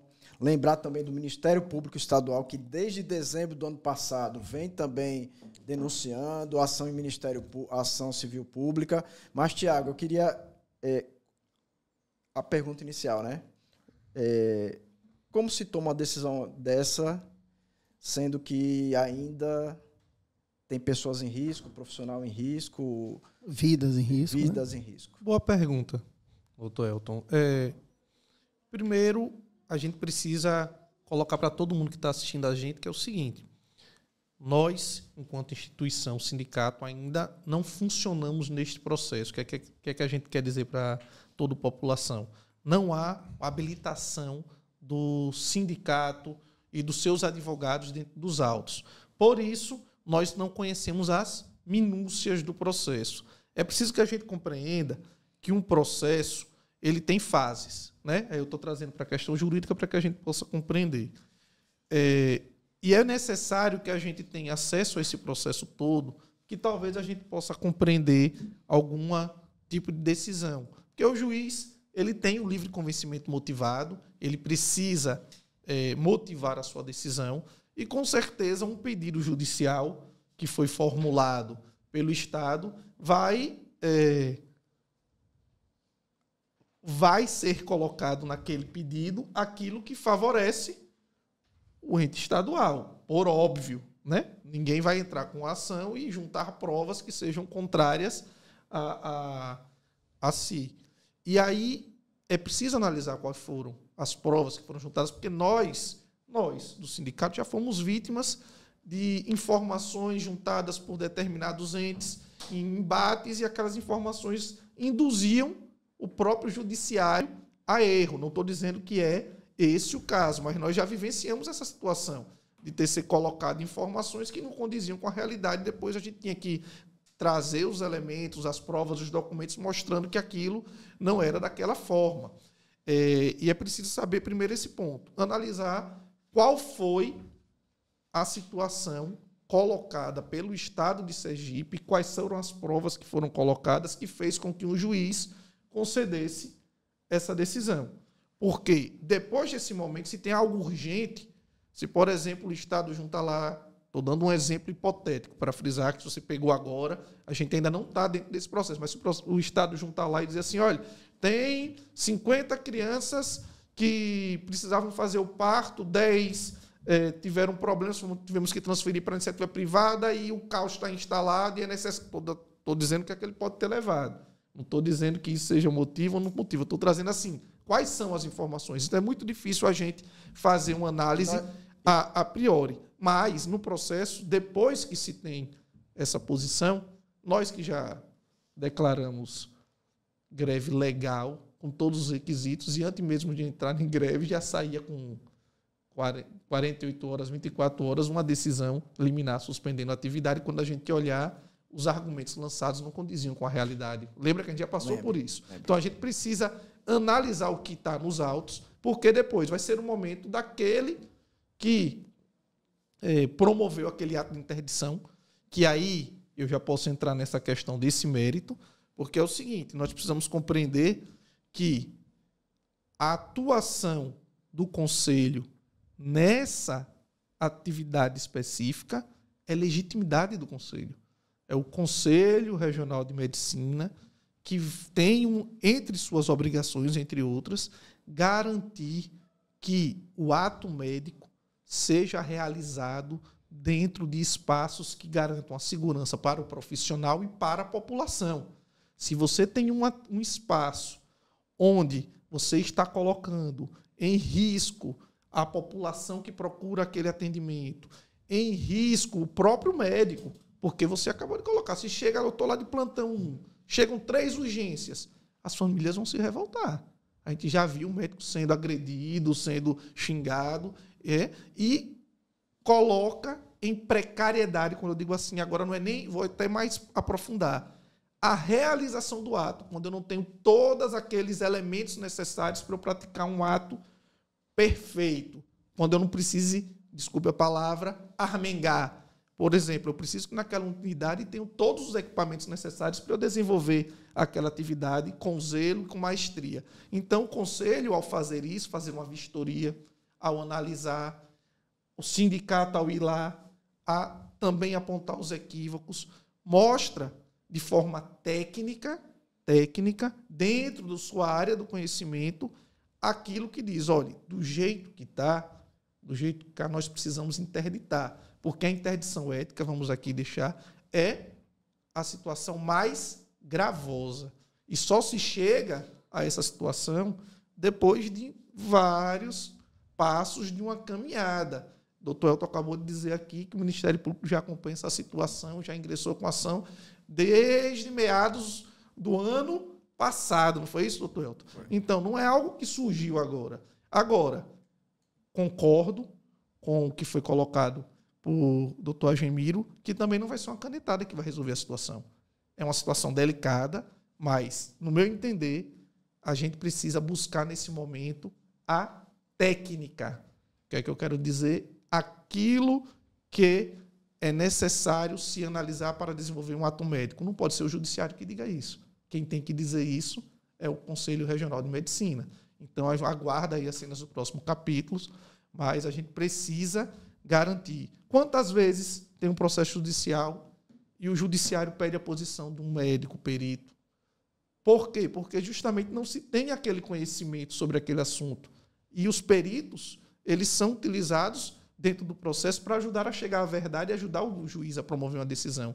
O CRM, quem mais perito do que o CRM para dizer como vai funcionar ou não uma unidade de atendimento de urgência na área da pediatria? E nós podemos pedir habilitação nesse Vamos sim. Vamos analisar o processo. Primeiro vamos ter acesso a todos os autos e fazer a análise para como nós, enquanto sindicato, podermos atuar juridicamente nessa situação.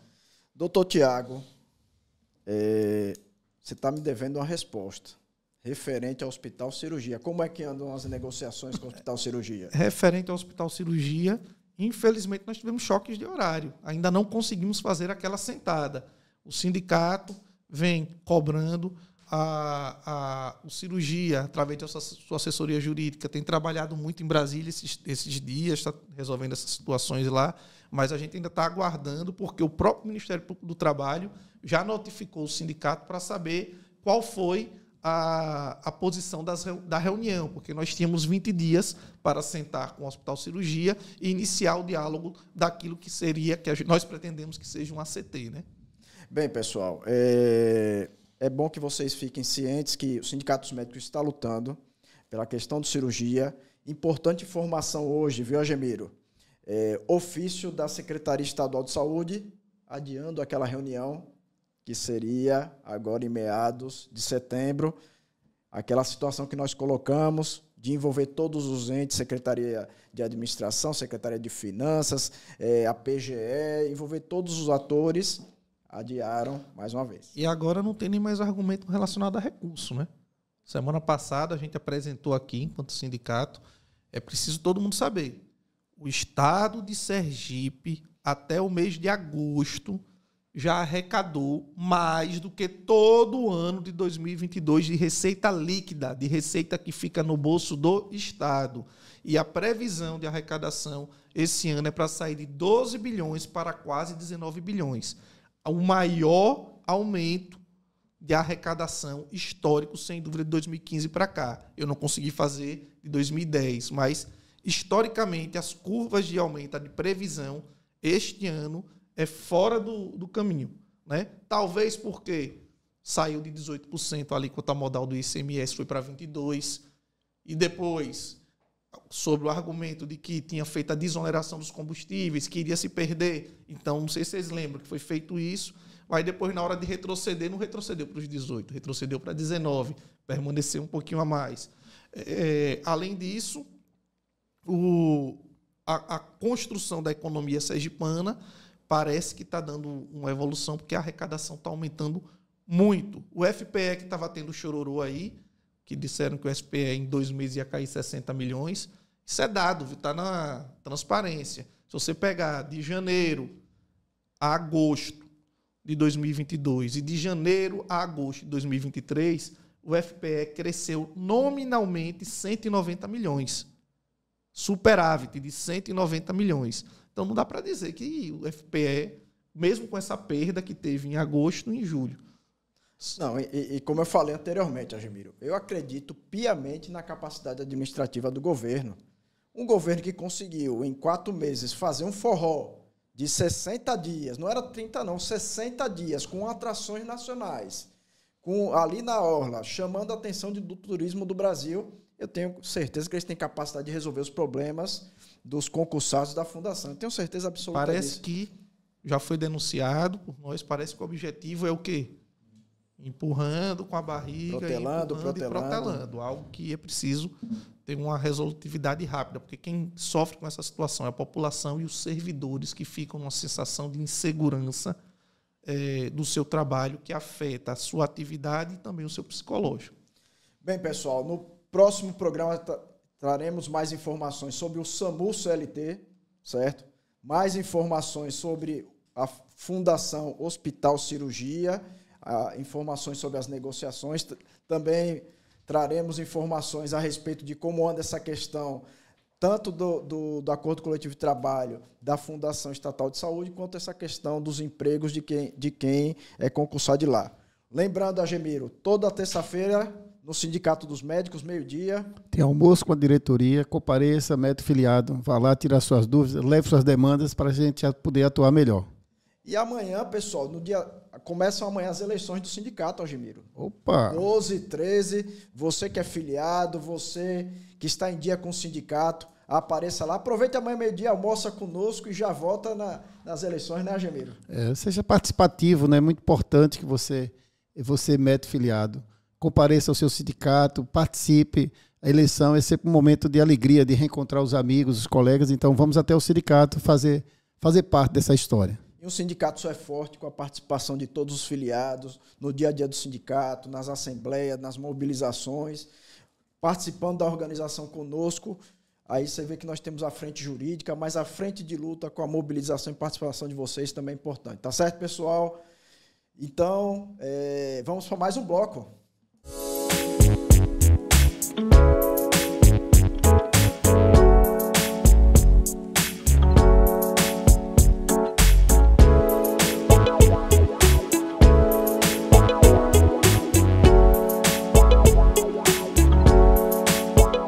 Bem, pessoal, vamos agora para o sexto bloco, o último bloco da Voz do Médico.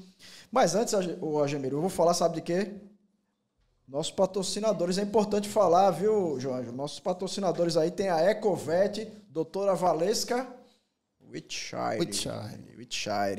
Tem a Mag Seguros, a Nádia.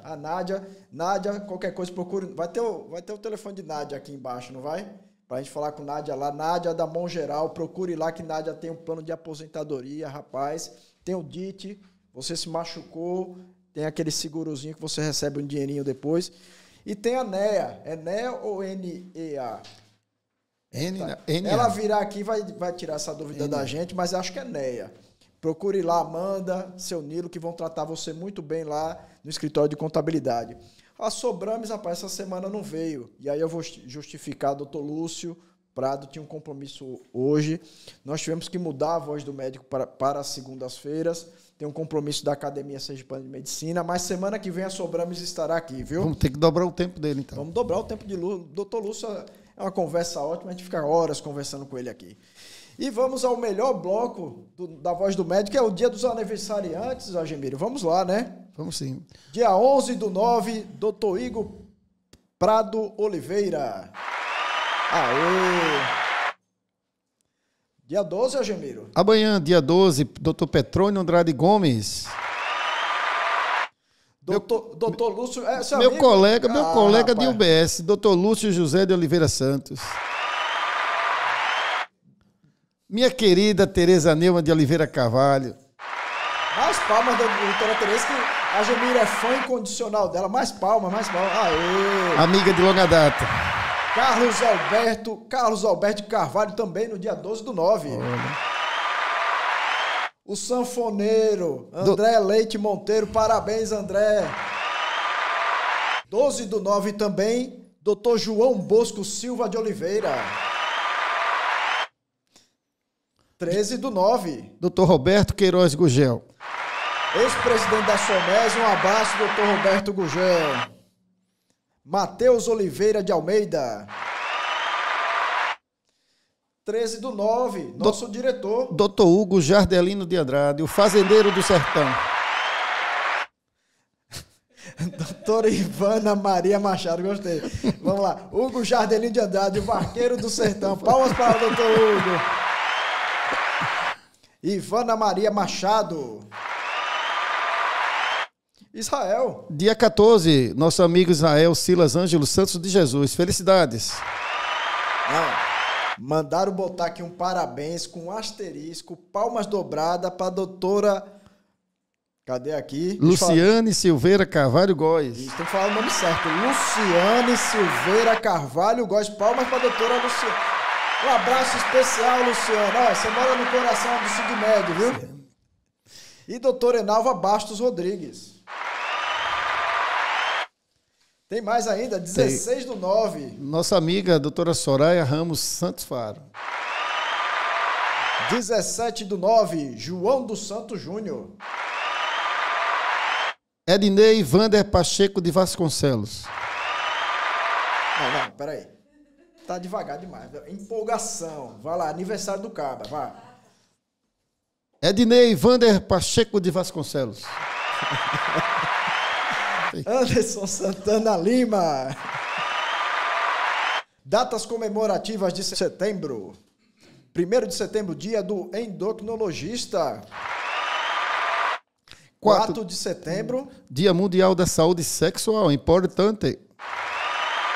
5 de setembro, Dia Nacional da Conscientização e Divulgação da Fibrose Cística, Gemiro.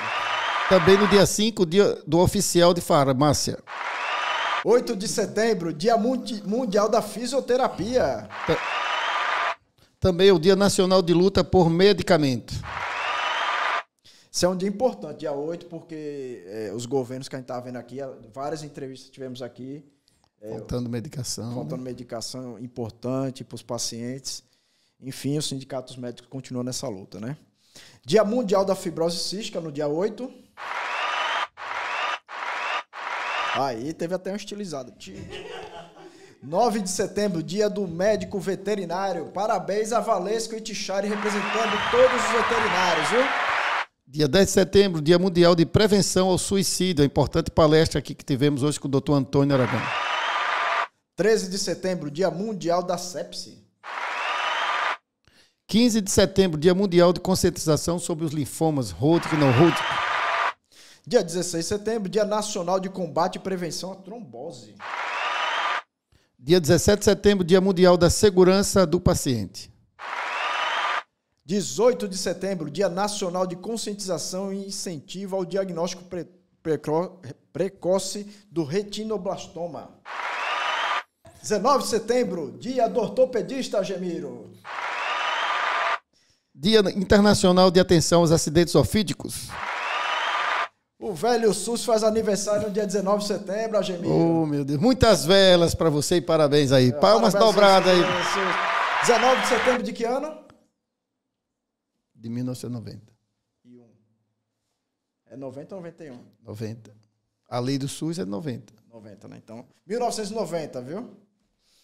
E vamos lá, dia 21 de setembro, Dia Nacional de Luta da Pessoa com Deficiência.